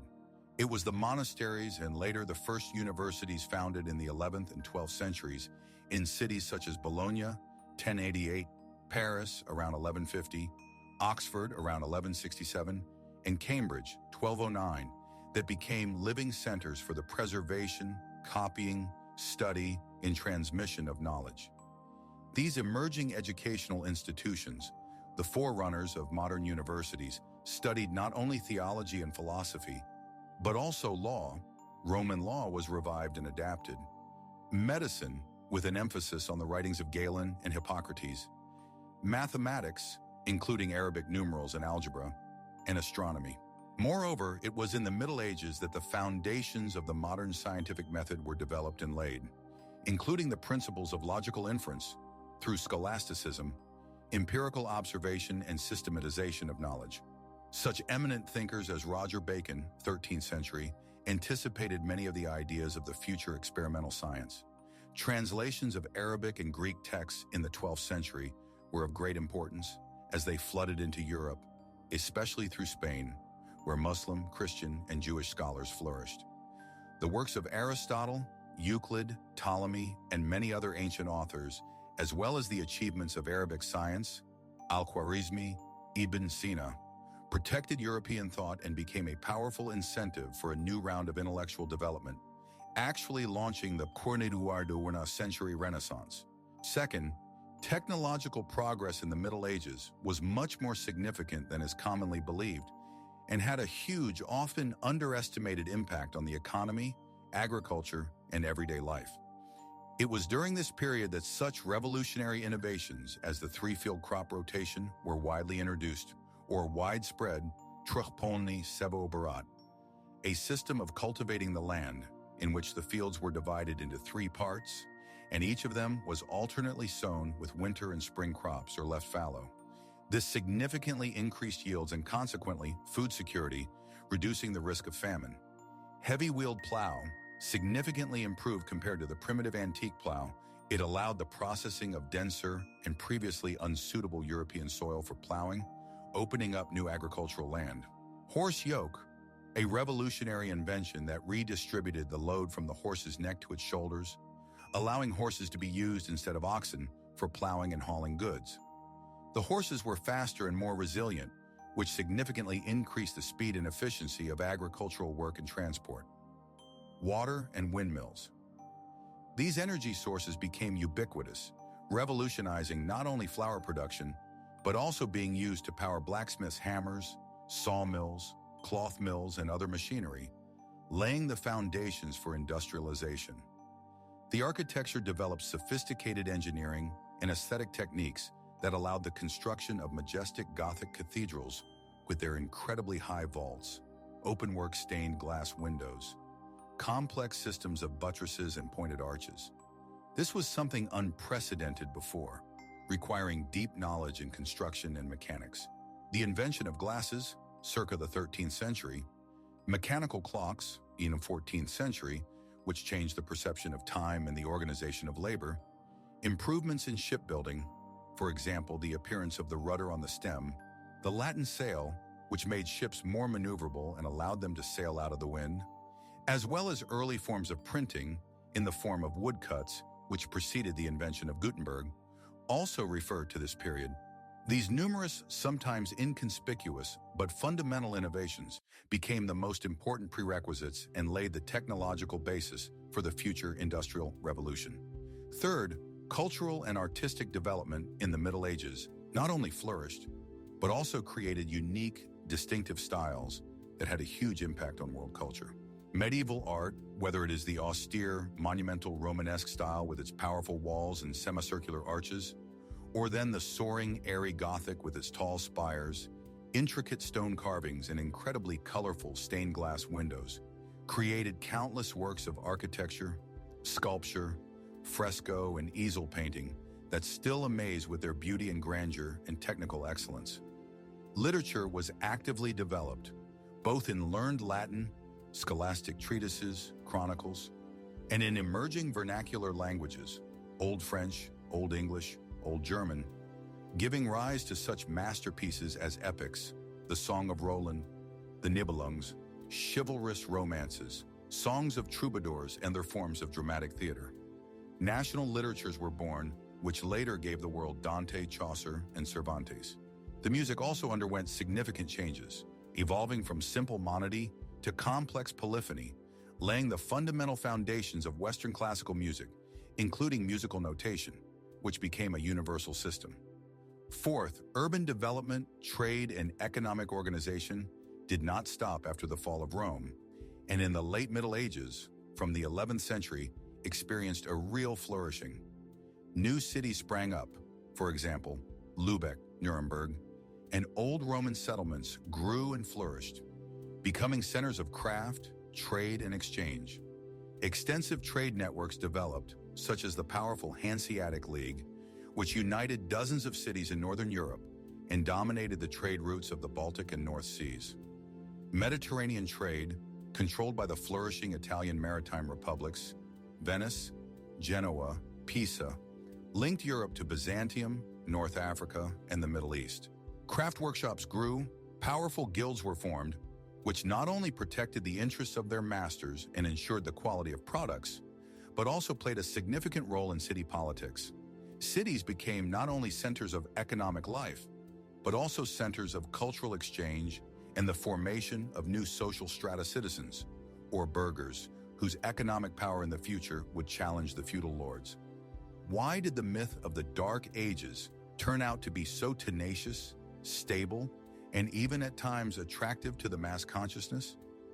First, it was a direct result of the ideological struggle and self-aggrandizement of the Renaissance for its uniqueness and superiority over the previous period. Humanists of the 15th to the 17th centuries purposefully sought to emphasize their return to the light of ancient wisdom and beauty, contrasting it with the supposedly barbaric, uncultured, and backward past. Second, the philosophical Enlightenment movements of the 17th and 18th centuries took up and reinforced this pejorative narrative, using it in their criticism of the Catholic Church and the outdated feudal system. For Enlightenment philosophers, the Middle Ages became synonymous with religious fanaticism, obscurantism, and the suppression of reason.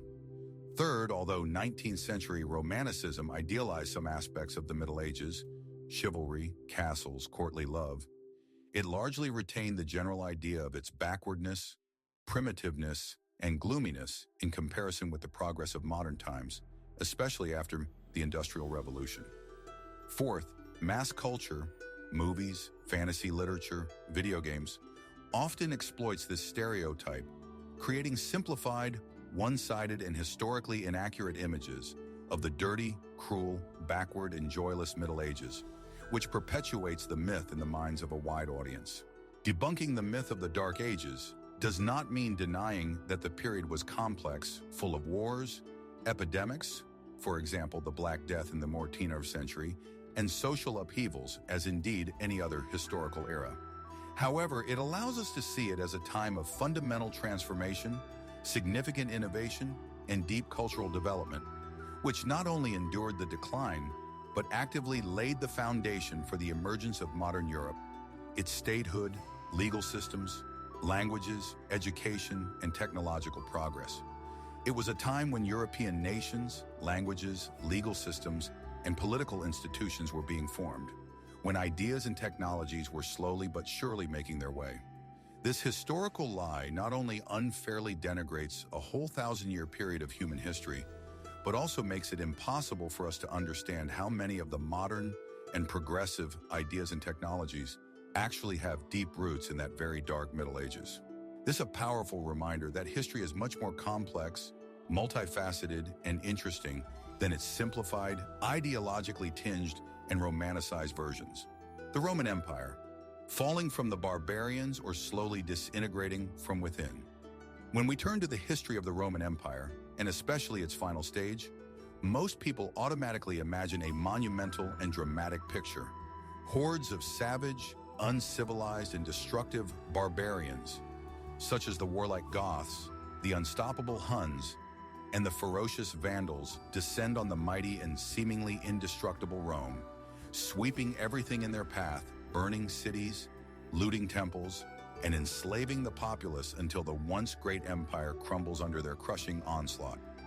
This vivid, almost apocalyptic image is reinforced by countless works of fiction, epic films, historical novels, and even simplified school textbooks that often focus on such key events as the sacking of Rome by the Visigoths under Alaric in 410 AD and the symbolic abdication of the last Western Roman emperor, Romulus Augustulus, in 476 AD, creates a false impression of a sudden, catastrophic, and complete destruction of a great civilization from an exclusively external impact. However, this historical lie about falling from the barbarians is a fundamental simplification of a complex, centuries-old process that ignores the deepest chronic internal problems and systemic dysfunctions that have been eroding the empire from within for decades, even centuries, making it chronically vulnerable to any external threats. In fact, as modern research shows, the Roman Empire, in its western part, did not fall at one particular moment or from a single, fatal blow. What we generally call the fall was a long, multifactorial, extremely complex and contradictory process of degradation, slow disintegration, fragmentation, and deep transformation that lasted for several centuries, starting at least with the catastrophic crisis of the 3rd century, 235–284. That the Eastern Roman or Byzantine Empire, centered in Constantinople, not only did not fall, but continued to exist for almost 1,000 years after the fall of the western part, preserving Roman law, culture, and traditions, which in itself calls into question the idea of a complete and sudden collapse of all Roman civilization. The barbarians in this process were not so much the sole cause of Rome's demise, but rather the catalyst, the factor that accelerated the process, and ultimately the heirs an already weakened, degraded, and virtually self-destructing state organism. Let's take a closer look at the internal factors that made the empire vulnerable. First, a chronic economic decline and a deep financial crisis. The foundation of the early Roman economy was large-scale exploitation of slave labor and incessant military expansion, which brought great wealth, new fertile lands, and a constant influx of new slaves. However, after the end of large-scale conquests and the establishment of a long period of relative peace, the so-called Pax Romana, at the beginning of our era, the influx of slaves and war booty sharply decreased. This led to a systemic crisis in the slave-owning economy, which proved inefficient without a constant replenishment of manpower. The empire faced deflation due to a lack of gold and silver, a decline in domestic and foreign trade, and a weakening of the urban centers that were the engines of economics. Huge and constantly growing military expenditures for the maintenance of a gigantic army scattered across endless borders, and the maintenance of a swollen bureaucratic apparatus led to a chronic deficit of the state budget. To cover this shortfall, the Roman government repeatedly resorted to coin damage, reducing the content of precious metals, gold and silver, in coins while maintaining their face value. This caused rampant inflation, which destroyed the economy, devalued the savings of citizens, undermined confidence in the state, and deepened confidence in Rhesus. Agriculture, especially in the Western Empire, remained primitive, based on large latifundia and dependent labor, and became inefficient. Many large landowners went into subsistence farming, becoming self-sufficient, which led to a decline in land ownership. It weakened the central government, reduced tax revenues, and degraded trade ties. Secondly, there is constant internal political instability and permanent military crises. The 3rd century AD went down in history as the crisis of the 3rd century, a period of unprecedented turbulence, when in just 50 years, from 235 to 284, about 26 soldier emperors were replaced, almost all of whom died violently, whether they were killed by their own soldiers, betrayed, or died in civilian conditions wars. This has led to chronic political instability, incessant civil wars, and a catastrophic weakening of the central government. Legions, instead of fulfilling their direct duties of defending borders, were often used to elevate their generals to the throne, which drained the empire's human and financial resources and demoralized the army. More and more soldiers were needed to maintain some sort of order and fight off external enemies, and more taxes were needed to pay for them, which put an unbearable burden on the already impoverished population. In the end, the Roman Empire, especially in its western part, became more like a military dictatorship, where the emperors were held hostage to the whims of their armies, and their legitimacy was determined by force of arms, rather than by the legal order of succession to the throne. Third, deep social degradation and widespread corruption. The gap between the fabulously rich elites, senators, large landowners, and the ever-growing mass of the poor, plebeians, peasants, small artisans, was constantly widening. The elite lived in incredible luxury, while at the same time massively avoiding taxes and civil duties, shifting the burden on the shoulders of the common people. This led to disastrous social discontent, increased apathy, loss of civic spirit, and general degradation of urban life. Corruption permeated absolutely all levels of government, from provincial governors to the highest dignitaries at the imperial court, which catastrophically weakened the effectiveness of the army, administration, and justice system.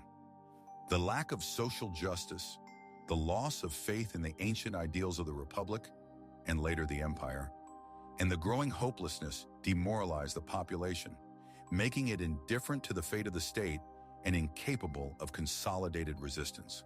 Fourth, there is a huge overstrain at the borders and a catastrophic demographic decline. The vast extent of the land borders, especially on the Rhine and Danube, required enormous human and financial resources for effective defense. Constant wars, devastating epidemics, such as the Justinian plague and other smallpox outbreaks, economic crises and low birth rates led to a severe and irreversible demographic decline in the Western Empire. There were not enough people not only to replenish the army, but also to cultivate huge tracts of land, which led to their desolation. That is why the Romans, starting from the 3rd and 4th centuries, were forced to actively attract barbarians to their service. As individual soldiers, federates, and even as whole tribes who were allowed to settle in imperial territories in exchange for military service, for example, Visigoths in Moesia. These barbarians were not always savage, uncivilized hordes, as they are often portrayed. Many of them were largely Romanized, adopting Roman culture, language, and sometimes Christianity, Arianism. They were well-versed in Roman military tactics, their strengths and weaknesses, which made them dangerous opponents or unreliable allies. Fifth, cultural and religious transformation. The spread of Christianity, which in the 4th century became the state religion, although it brought new ethical and moral values, also changed the dominant system of values in society. Instead of traditional civic valor, service to the state, and collectivism, personal salvation, spiritual aspirations, and individual repentance have come to the fore. This was not the direct cause of the fall, but it changed the priorities of society and weakened previous civic ties. At the same time, the Western Empire was experiencing a process of cultural decline in such areas as art, literature, and scientific knowledge, compared to the brilliant classical period, although in the Eastern Empire these traditions continued to live on. Thus, the fall of the Western Roman Empire was not so much the result of a single, crushing blow of the barbarians to a still strong state, but rather a slow, multi-layered, internally determined process of disintegration, rotting from within, loss of vitality, efficiency, and ability to organize itself. The barbarians were just the final deadly push, and often simply occupied lands that were already demographically devastated, economically depleted, and poorly managed. They did not so much destroy Rome as fill the vacuum of power and order created by its own internal degradation. The Germanic kingdoms that emerged from the ruins of the Western Empire, Frankish, Ostrogothic, Visigothic, were largely heirs of the Roman administrative, legal, and even cultural system, trying to produce its elements on a new basis.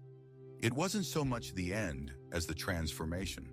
Why is this historical lie about falling from the barbarians so firmly rooted in the mass consciousness and continues to be reproduced?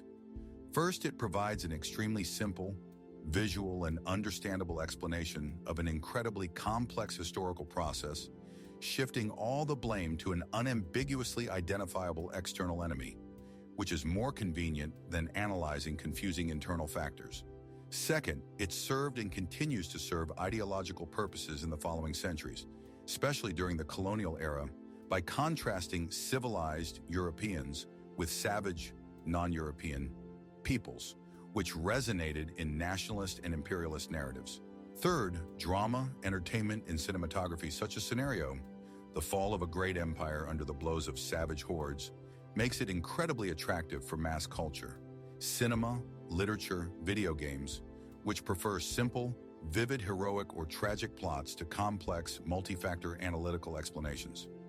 Debunking the myth of the fall from the barbarians does not in any way mean that external invasions and migrations of barbarian tribes did not matter. They were important, of course, decisive, but not the only and not the root factor.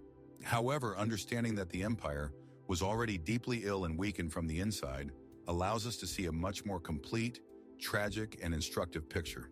These historical lies not only distort the fate of one of the greatest civilizations in human history, but also prevent us from learning crucial and relevant lessons about how internal problems, economic dysfunctions, social injustice, political corruption, and demographic crises can gradually but steadily undermine even the most powerful states, leaving them vulnerable to external threats in the face of any even relatively small external threats.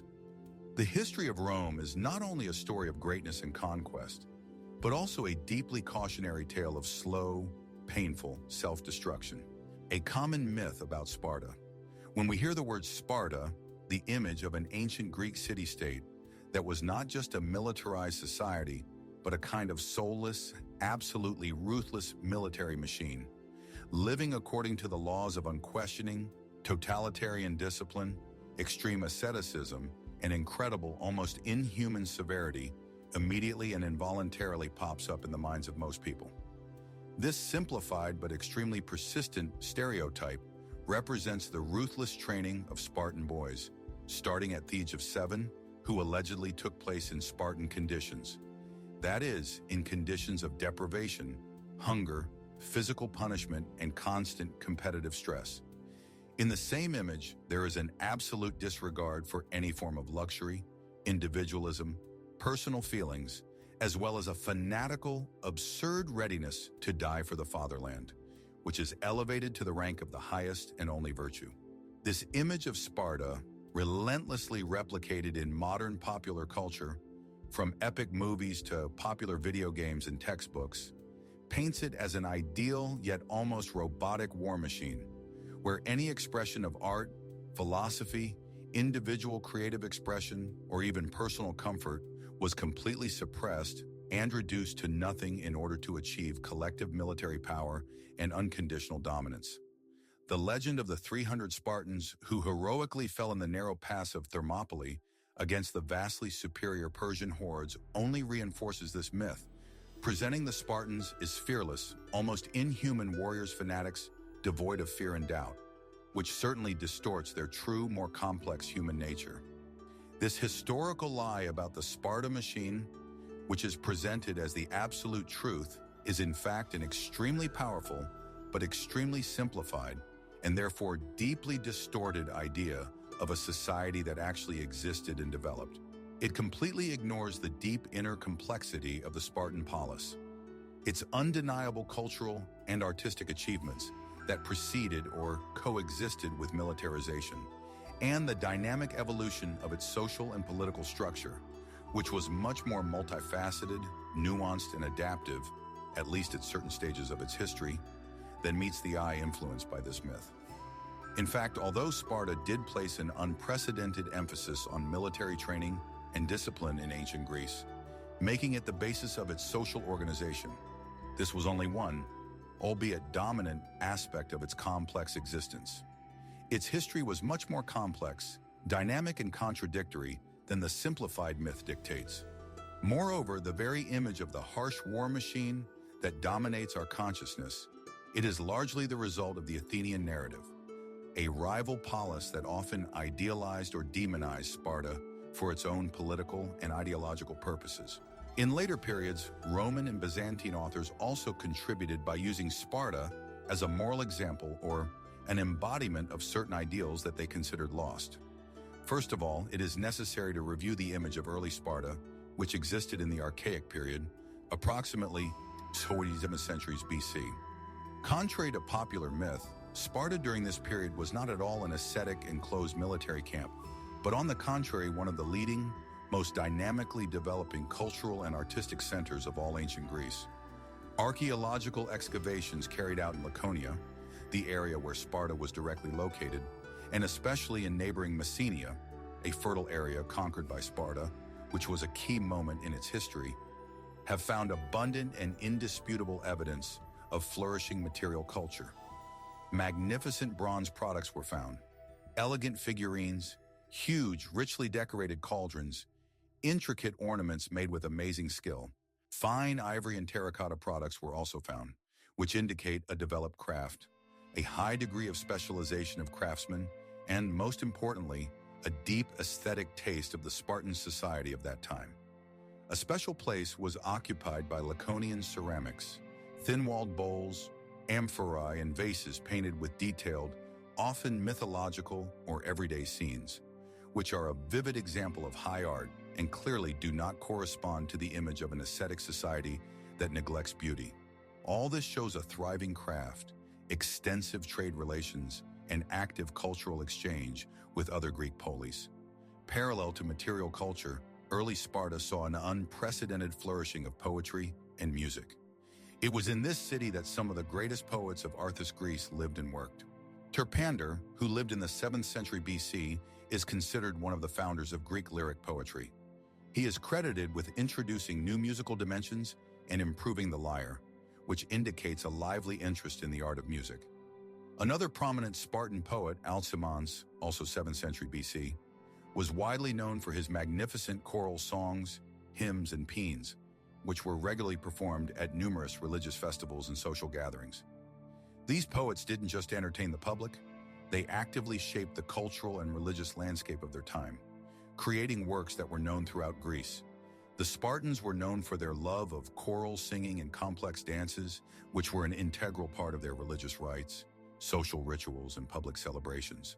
The paradox is that even the well-known concept of conciseness, laconicity, which is associated with the Spartans, in no way extended to their rich poetic and musical work, which was full-voiced and expressive.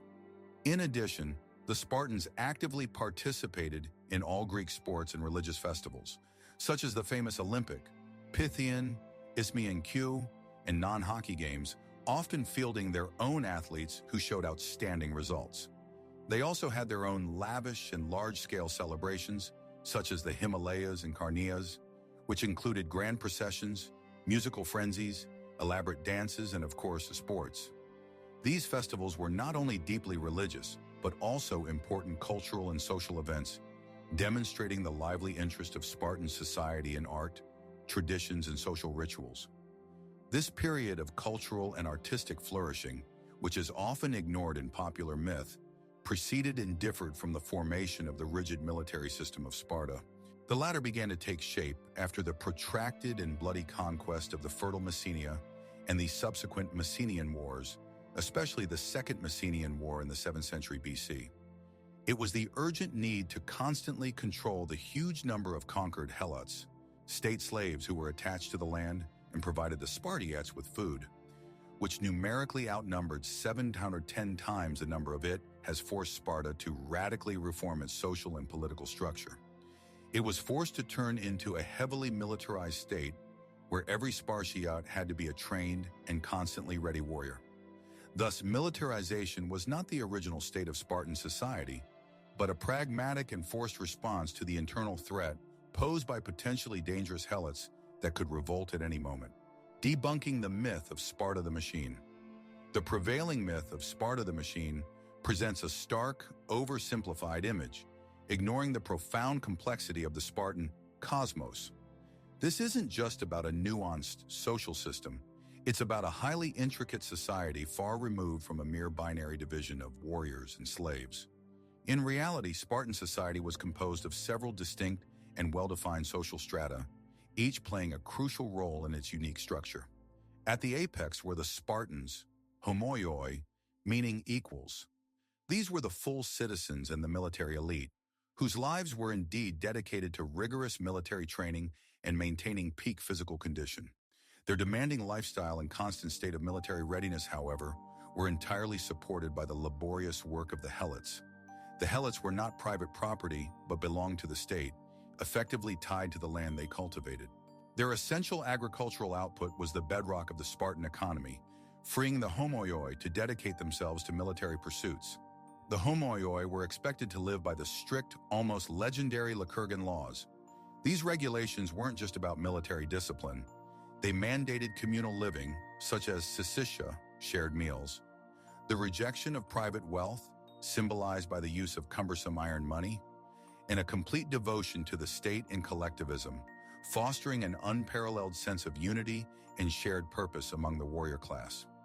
Beyond the homoioi and helots, another crucial yet often overlooked group was the perioikoi, those dwelling around.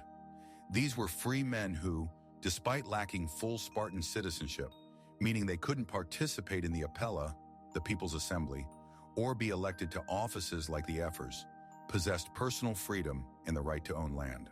They engaged in a wide array of activities forbidden to the Spartans, including crafts, trade, agriculture, fishing, and even mining. The perioikoi were the economic engine of Sparta, producing all necessary goods from weapons and tools to clothing, thereby sustaining the entire Spartan economy. Significantly, some perioikoi even served in auxiliary military units, demonstrating their integration into the broader Spartan military structure beyond the rigid hoplite phalanx of the homoioi. Their very existence challenges the ascetic, isolated image of Sparta, proving it was not a self-sufficient, production-averse state. Furthermore, the social landscape was even more intricate, with less numerous but still significant categories like metaks, helot children raised alongside Spartiates, often serving in the army, and neodemodes, helots who earned their freedom through distinguished military service. These groups point to a more complex hierarchical social structure with elements of social mobility, albeit extremely limited, going far beyond a simple master-slave dichotomy. The state structure of Sparta was equally unique and complex, strikingly different from a primitive military dictatorship. It was a sophisticated system of checks and balances designed to ensure remarkable stability over centuries. This included the diarchy, a unique system of two kings from different dynasties who ruled concurrently. This dual kingship provided an inherent balance of power, preventing the concentration of absolute authority in one individual and serving as a crucial safeguard against tyranny. The kings primarily held military and religious functions. Complementing them was the Gerousia, the Council of Elders, comprising 28 Spartan men aged 60 or older, plus the two kings. The Gerousia wielded immense power. They prepared legislation, served as the highest advisory body, and even presided over major court cases. The appella, or People's Assembly, comprised all full-fledged Spartiate men over the age of 30. The appella voted on bills proposed by the Gerousia and elected ephors and gerents. While voting was public and sometimes influenced by shouting, it technically represented a form of popular participation and democratic expression. Perhaps the most powerful and influential body was the Ephorat, a council of 5 ephors elected annually by the Apella. These ephors wielded enormous authority, effectively overseeing even the kings. They could impose fines, investigate the actions of monarchs, direct foreign policy, mobilize the army, and oversee the agog, the Spartan educational system. This intricate system was a testament to a deep understanding of political dynamics and the vital necessity of balancing and controlling all branches of government to maintain stability. Beyond its political and social structures, the famed Spartan education, agog, while undeniably harsh, had a purpose far deeper than simply creating mindless soldiers. Boys were taken from their families at the tender age of 7 and placed in state dormitories, where they underwent intensive, rigorous training. This training encompassed not only physical fitness, weaponry, discipline, and military tactics, but also survival skills in the wilderness. The art of stealth. They were punished for getting caught stealing, not for the act itself. Concise eloquence, known as laconic speech, music, and choral singing. The ultimate goal of the agog was not merely to forge fierce warriors, but to mold a perfect hoplite citizen. Individuals who would be absolutely loyal to the state, ready for self-sacrifice, yet simultaneously capable of independent decision-making, effective teamwork, understanding Sparta's complex political structure, and demonstrating strong leadership in battle. Importantly, Spartan girls also underwent physical training to ensure healthy offspring and physical strength. They enjoyed significantly more freedom, education, and rights than women in most other Greek city-states, such as Athens, including the right to own land. This demonstrates that even within a highly militarized society, there were nuances, pragmatic goals, and unique respected social roles for women, debunking the myth and the true reasons for its survivability. Secondly, the myth of Sparta the machine completely ignores the complexity of the Spartan cosmos, its unique and multi-layered social system, which was much more nuanced than the simplified binary division into warriors and slaves. Isolated from trade routes and innovations by its own policies, Spartan society proved inflexible and uncompetitive in a world increasingly dominated by commercial powers. Most critically, Sparta's rigid system, initially designed to control the helots and maintain military strength, failed to adapt to the new challenges and political realities of the 4th century BC. New military tactics, like the Theban deep phalanx, began to surpass traditional Spartan methods, culminating in the disastrous defeat at Leuctra in 371 BC, which permanently crippled Sparta's military might. The subsequent liberation of Messenia by the Helots dealt a fatal blow to its economy and social structure. So why has this historical misconception of Sparta as a harsh war machine, devoid of culture and complexity, persisted so stubbornly in our minds for centuries? Firstly, much of our understanding comes from Athenian propaganda and anti-Spartan narratives. Rival Athenian authors often depicted Sparta either as an idealized, strictly ordered society to critique Athenian democracy, or more frequently as a brutish, authoritarian, and culturally underdeveloped antithesis to democratic Athens. These were part of their own ideological struggles. Secondly, Roman and later idealization further contributed as subsequent thinkers often idealized Sparta, seeing in it virtues like discipline, courage, and asceticism that they wished to emulate or believed were lost in their own societies. This led to a conscious or unconscious simplification of its image, turning it into a philosophical ideal rather than a real city-state. Thirdly, the image of Sparta was actively used in political philosophy from the Enlightenment onwards, serving as both an example of a totalitarian state by its critics and an ideal of discipline and self-sacrifice for the collective by conservative or militaristic ideologists. This idealized or demonized Sparta became a convenient tool for various political movements, solidifying its simplified image. Fourthly, the drama and simplicity of the narrative have played a significant role. The compelling story of the 300 Spartans at Thermopylae is incredibly powerful and easily forms the basis of heroic tales, popular movies, and myths.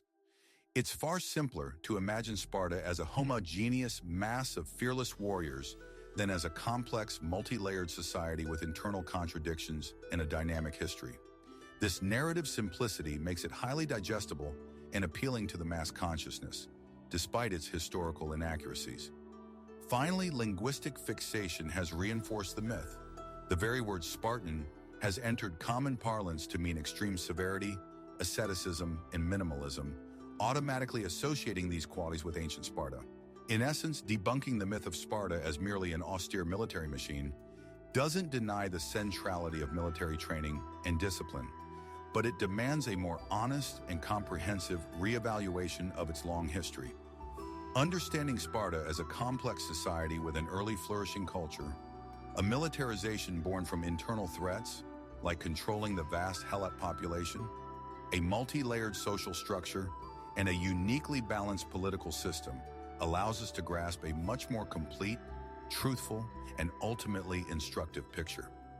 This historical distortion not only misrepresents one of ancient Greece's most unique civilizations, but also prevents us from learning vital lessons about the intricate formation of societies, the interplay of internal and external factors in their development and decline, and how easily superficial impressions, propaganda, or romanticized images can overshadow true historical complexity in our collective memory.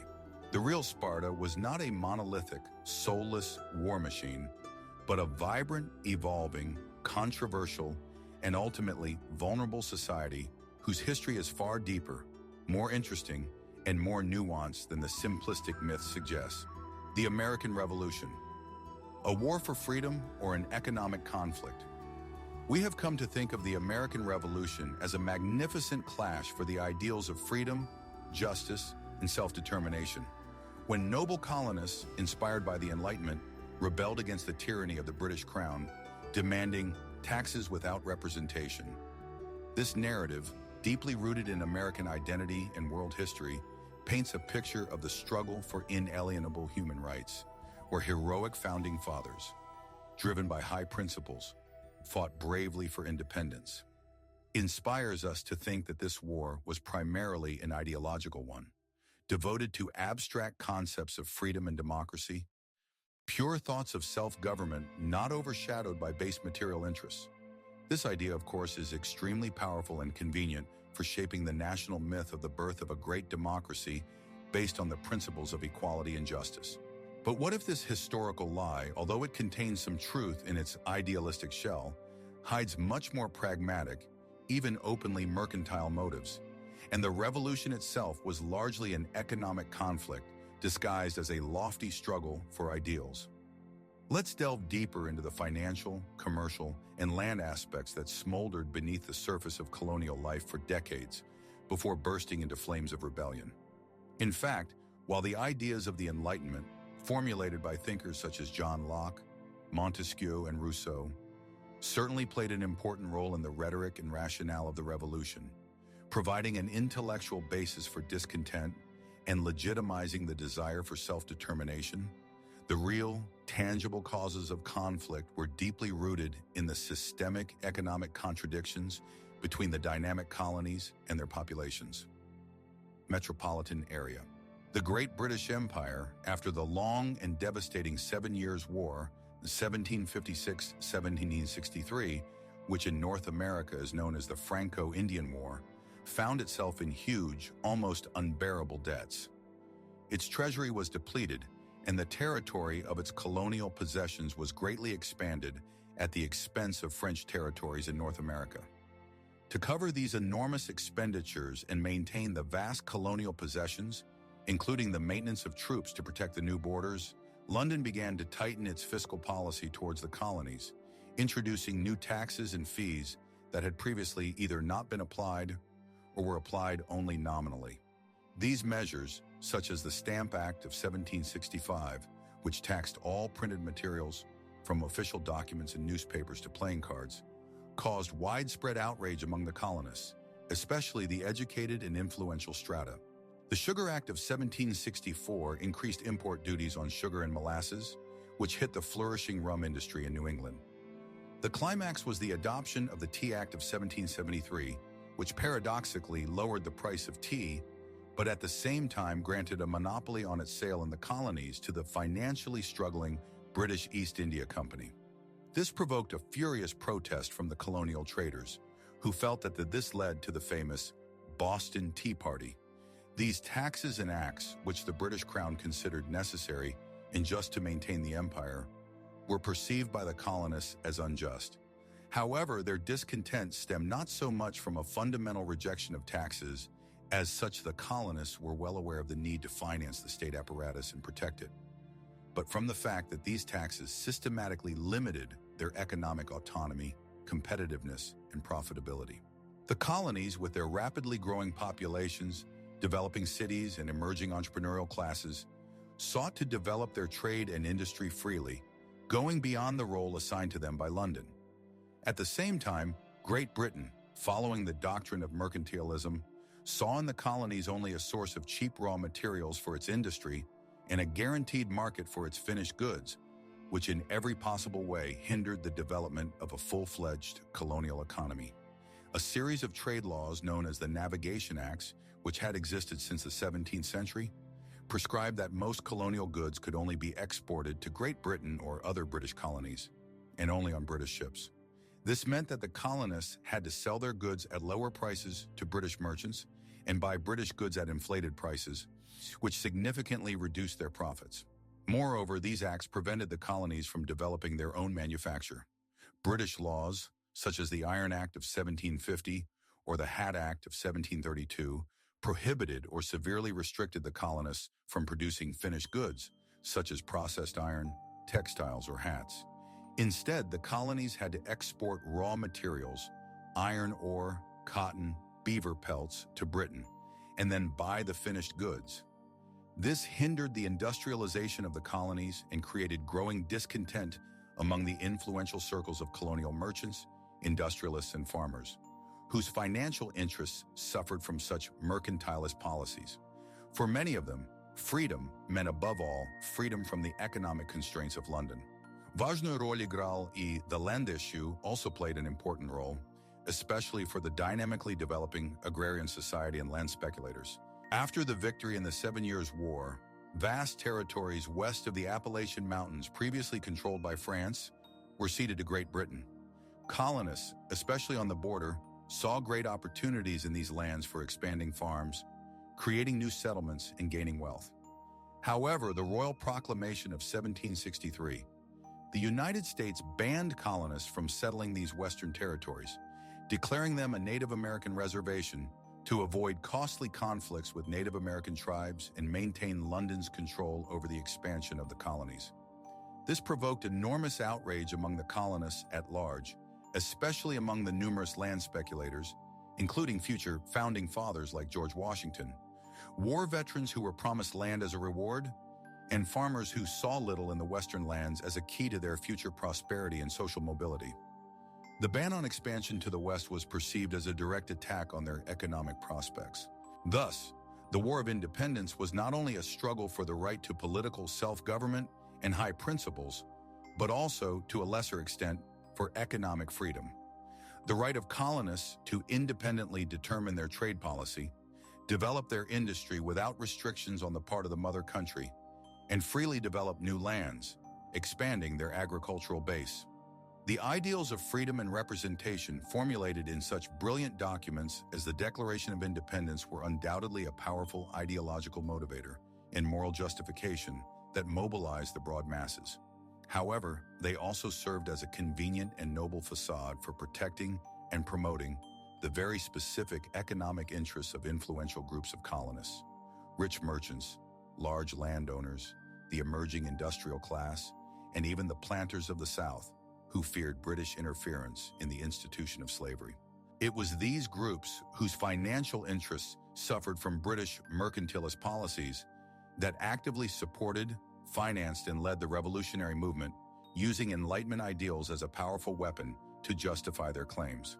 Debunking this historical lead does not detract from the ideals that underlie American statehood and inspired many subsequent revolutions around the world, but it does allow us to take a more realistic look at the complex set of interrelated causes that led to one of the most significant events in world history, demonstrating how underlying economic factors and material interests often intertwine. With high ideas, shaping and moving historical processes to a much greater extent than is usually represented in historical narratives. Nefertiti, mysterious beauty or priestess of a forgotten cult. The name Nefertiti immediately conjures up an image of one of the most mysterious, sophisticated, and captivating women of ancient Egypt. Her famous bust, discovered by Ludwig Borchardt in 1912 and now preserved in the New Museum in Berlin, is an undisputed masterpiece of ancient Egyptian art and an undisputed symbol of Egyptian beauty, grace, and royalty. Refined facial features, a long neck, a high crown, all this created an aura of unsurpassed elegance around her image. And her mysterious and sudden disappearance from the historical record after the 12th year of the reign of her husband, Pharaoh Akhenaten, only fuels myths, speculation, and conspiracy theories about her fate. Was she overthrown? Died of an illness? Killed? Perhaps she herself became a pharaoh and ruled under a different name? We used to think of her as a great queen with incredible power and influence in the intrigues of the palace, perhaps even as a co-ruler or an independent pharaoh, who then suddenly disappeared due to a palace coup, disgrace, illness, or mysterious death. This historical lie about Nefertiti as an exclusively beauty queen with a mysterious, romanticized fate, which is constantly presented to us by popular culture, from fiction novels and TV series to documentary films on TV channels, greatly simplifies its historical significance and, more importantly, ignores its key, truly revolutionary role in one of the most popular cultural events in the world: radical religious reforms in the history of mankind. In fact, Nefertiti was much more than just a beautiful queen and mother of 6 daughters. She was an active participant and, according to many leading Egyptologists, even inspired or co-initiated the religious revolution known as the Amarna period. It was during this brief but dramatic period that her husband, Pharaoh Akhenaten, originally named Amenhotep IV, made an unprecedented attempt in Egyptian history to introduce the near monotheistic cult of Aten, the deified solar disk, proclaiming him the only true god and rejecting thousands of years of traditional Egyptian polytheism. Particularly harshly persecuted was the powerful and extremely rich cult of the god Amun-Ra, with its influential priests in the capital, Thebes, who had enormous political and economic influence, sometimes eclipsing the pharaoh himself. Akhenaten did not just build a new capital. Akhetaten, modern Amarna, dedicated to the Aten, he sought to eradicate all manifestations of the old cults, closing temples, erasing the names of traditional gods from inscriptions, and persecuting their priests. In this new and revolutionary cult of the Aten, Nefertiti played a role that was completely unprecedented for an Egyptian queen, actively supporting and perhaps even directing religious transformation. She was depicted in reliefs and statues not just as the wife of the pharaoh, but as his equal partner in the worship of the Aten and as an intermediary between God and the people. In numerous images from Amarna, she appears next to Akhenaten, offering prayers and offerings to the Aten, and even herself, without the mediation of the pharaoh, participates in religious rituals, receiving divine blessings directly from the solar rays of the Aten, ending with human hands. This was completely unthinkable for women in the traditional Egyptian cult, where only the pharaoh was considered the living embodiment of God on earth and the exclusive intermediary between gods and people. Nefertiti bore unique and powerful titles that were previously reserved exclusively for pharaohs, such as Lady of the Two Lands, Mistress of Upper and Lower Egypt, and Great Royal Consort, Beloved of the Aton, Lady of Mercy. In some images, she even appears in the pharaoh's blue crown, with a uraeus cobra on her forehead and with royal regalia, which symbolized her highest religious and political status, almost equal to that of the pharaoh himself. She was not only the first lady, but also a spiritual leader, a kind of sopharion in the religious aspect, actively involved in the creation and dissemination of a new faith. Its apparent disappearance from the historical record after the 12th year of Akhenaten's reign, which has puzzled Egyptologists and generated conspiracy theories for so long, is most likely due not to the disgrace or early death, as long assumed, but to the abrupt and total curtailment of the cult of Aten after Akhenaten's death. The young Tutankhamun, originally named Tutankhaten, which emphasized his connection to the Aten, who was supposedly the son of Akhenaten, or perhaps his brother, which is now a matter of debate, under intense pressure tours to power and influence by the priests of Amun and the conservative aristocracy, who were deprived of power, wealth, and power. During the Amarna period, he returned Egypt to traditional polytheism. The names of Akhenaten, Nefertiti, and all those associated with the Aten cult were severely ostracized and cursed with memory, damnatio memoriae. Their names were systematically erased from inscriptions on temples and tombs. Statues were broken into small fragments, and the majestic temples dedicated to the Aten in Akhetaten, Amarna, were destroyed and used as quarries for the construction of new temples to traditional gods. This was not just a religious reaction, but a purposeful, large-scale political campaign to completely erase the memory of the heretical period and its main figures in order to restore the former order, the legitimacy of traditional power, and the power of the Amun priesthood. Some modern scholars even suggest that Nefertiti may have adopted the name Smenkhkare, Andrulid briefly as an independent pharaoh, possibly under the name of Nefer-Neferuaton Tasherit. After Akhenaten's death, trying to preserve the dynasty and possibly even a weakened version of the Aten cult, before Tutankhamun finally came to power and completely restored the kingdom to its former glory. Old ways and left Amarna. Thus the myth of Nefertiti as simply a beauty, whose main feature is aesthetic appeal, devoid of deep political and religious significance, is a historical lie that belittles her colossal role in one of the most unique and dramatic experiments in the ancient world. Debunking this myth allows us to see Nefertiti not just as an object of aesthetic fascination and mystery, but as a key, powerful, and proactive figure in grandiose and dramatic events that could radically change the entire religious and social history of mankind, and emphasizes her importance as an outstanding religious and political activist whose fate was inextricably linked with ambitious goals. And in the end, her husband's doomed attempts to overturn the ancient foundations of Egypt for thousands of years. Its history is not only a story of beauty and mystery, but also a story of power, religious fanaticism, the struggle for influence, and the desire for oblivion, which unfolded against the backdrop of one of the most striking and unusual periods of ancient Egyptian civilization. The Golden Age of piracy, Robin Hoods of the seas, or violent businessmen. When we hear about the Golden Age of piracy, a period spanning the late 17th and early 18th centuries, with its peak from around the 1690s to the 1730s, our imagination immediately conjures up romantic images. We see brave rebels, such as the charismatic Apaton Jack Sparrow or the noble Henry Morgan, although Morgan was a privateer, not a pirate in the strict sense of this golden age, who freely cut through the waves of the Caribbean Sea, live by their own laws beyond the control of kings and empires.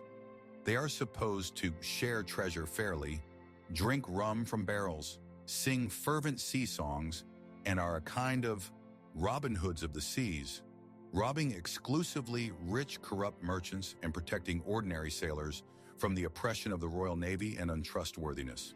Images of one-eyed captains with wooden legs, parrots on their shoulders, buried treasure on uninhabited islands, chests of gold, and mystical ships like the Black Pearl have become an integral part of our understanding of piracy, shaped by adventure novels, children's books, comics, cartoons, and Hollywood blockbusters.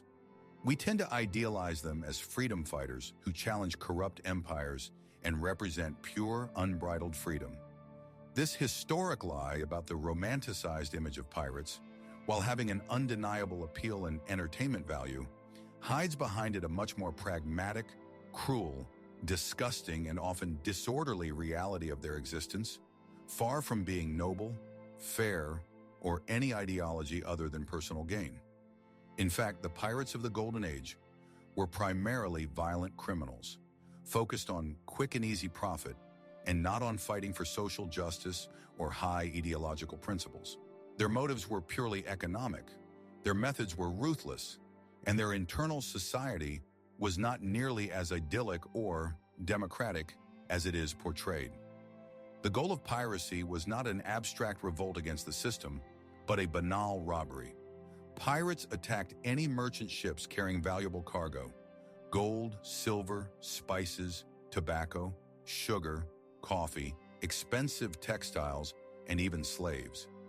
Captured vessels were often looted clean, after which they were either burned to destroy evidence, sunk, or, if in good condition, used to replace their own worn-out ship. The crews of captured ships were either killed, especially if they resisted.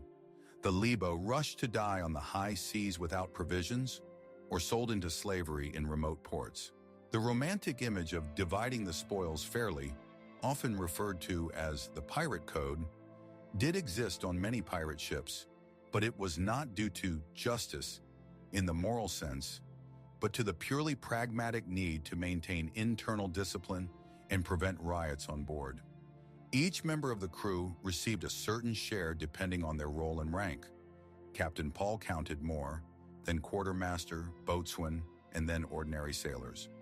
But this was just a business calculation, not a socialist ideal. The pirate's life, despite its mythical romance, was extremely short and dangerous, full of hardships, diseases, and the constant threat of execution.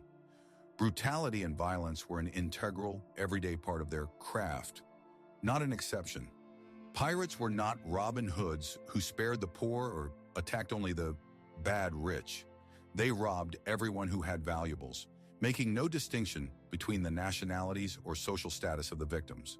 The use of severe torture to obtain information about hidden treasures, for example, walking on the board, although this is also more of a myth, or beatings, cutting off limbs, hanging, killing, resisting, or unnecessary, crew members, setting ships on fire, raping women on board, and other disgusting atrocities were common.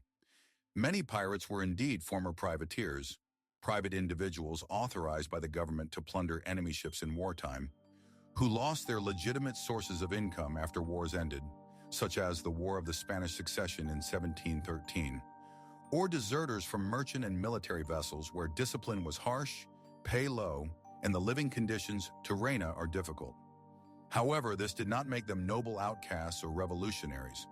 Rather, they were people driven to desperation or simply choosing the path of least resistance to get rich quickly and easily, even through extreme violence and lawlessness. The lack of a real freedom society or pirate democracy is also worth mentioning. Although some pirate ships may have had elements of internal democracy, such as the choice of captain, voting decisions on course or attack, and limited rights of crew members, this was dictated solely by the pragmatism of survival in a confined space and the need to maintain order and morale.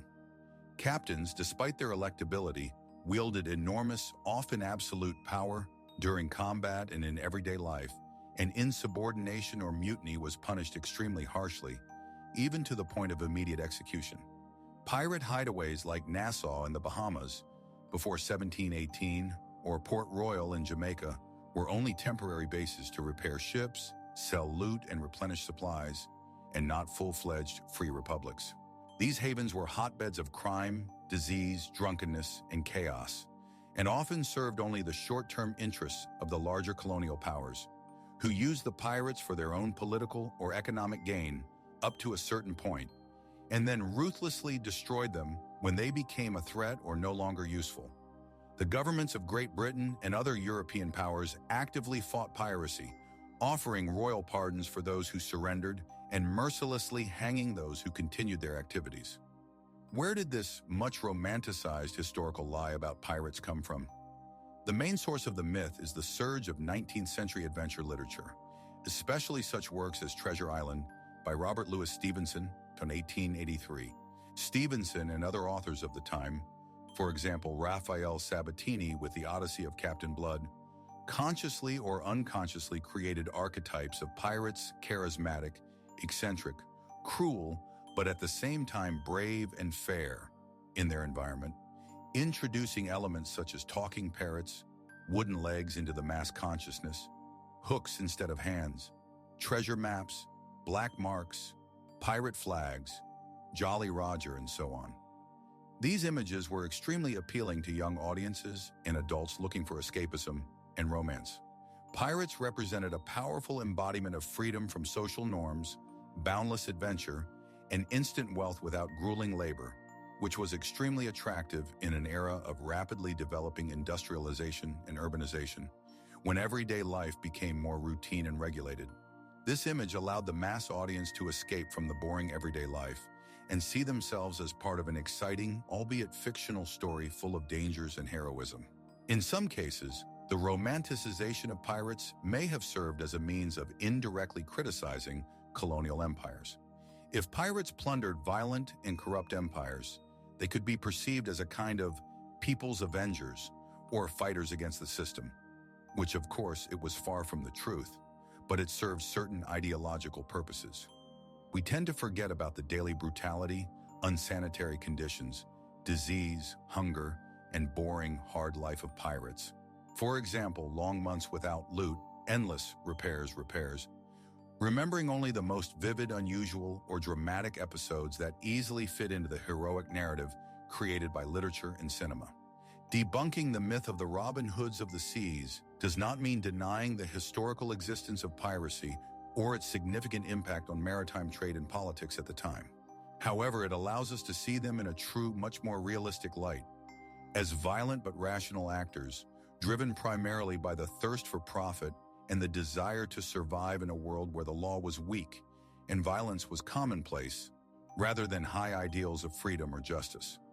It's a powerful reminder of how easily pop culture can distort and idealize historical reality, turning criminals into romantic heroes, and how important it is to separate gripping fiction from harsh but true history in order to truly understand the past. Our journey through the historical lies we've believed for too long has reached its conclusion, but the lessons learned resonate far beyond these specific examples. We've explored how deeply entrenched, powerful myths can completely obscure the true picture of the past, often shaping our understanding more profoundly than actual historical evidence. From the romanticized image of pirates as noble rebels, we've uncovered them to be far more akin to ruthless, profit-driven businessmen operating within a complex economic framework, a stark contrast to the swashbuckling heroes of fiction. Similarly, the widespread perception of the Middle Ages as a dark age crumbles when confronted with the period's significant achievements and innovations in philosophy, art, architecture, and nascent scientific inquiry. This era, far from being a void, laid crucial groundwork for subsequent intellectual and cultural advancements. We've also seen how specific historical anecdotes have been twisted or fabricated. The notorious chastity belt, for instance, was not a widely used tool of medieval oppression, but rather a product of later satirical writings and ideological narratives, serving to misrepresent an entire historical period.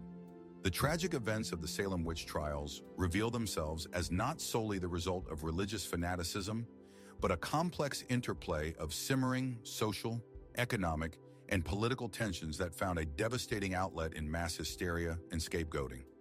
Our understanding of Roman gladiators has been similarly skewed. They were not merely disposable combatants in gratuitous death matches, but highly trained and valuable assets whose fights were challenging, often ritualized spectacles with specific rules, and not always ending in death. Finally, we clarified the legacies of two American icons. Abraham Lincoln, far from being a sharpshooter, was a brilliant and astute politician and orator who skillfully navigated a nation through its greatest crisis.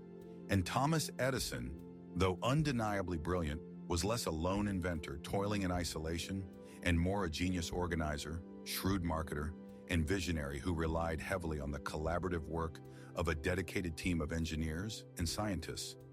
Each of these historical lies powerfully demonstrates how easily and often imperceptibly facts can be transformed into myths, how legends acquire the status of undeniable truth, and how bias, ignorance, or even purposeful propaganda can rewrite entire epics. We are constantly confronted with how vivid, dramatic, and storytelling-friendly images readily displace the complex, multifaceted, and often less sensational reality of the past. These distortions, far from being harmless, actively shape our worldview, influence our judgments about current events, and can even subtly impact our actions. However, debunking these myths is not an attempt to belittle the greatness of the past or to discount its valuable lessons. On the contrary, it is a profound desire for a deeper, more honest, and ultimately richer understanding. When we courageously pull back the veil of deception, the story of humanity doesn't become less interesting. It becomes infinitely more interesting, revealing its intricate complexity, its paradoxes, and the remarkable versatility of the human experience. We begin to perceive not flat symbols or one-dimensional caricatures, but living, breathing people with their hopes, fears, and motivations. We see not one-sided processes, but complex interactions of cause and effect, driven by a myriad of factors. This journey through historical misconceptions serves as a powerful invitation to constant critical thinking, to relentlessly question familiar narratives and to diligently search for truth beyond conventional cliches. Only by questioning what seems obvious, by scrutinizing widely accepted facts, can we construct a more accurate and complete picture of the world that came before us, and in turn, better comprehend the intricate world we inhabit today. History is not a frozen set of immutable facts to be passively memorized, but a dynamic, living, and constantly reinterpreted dialogue with the past. And it is only through this continuous, active dialogue that we can truly learn, grow, and avoid repeating the mistakes of those who came before us. What other historical narratives do you suspect might be more myth than reality?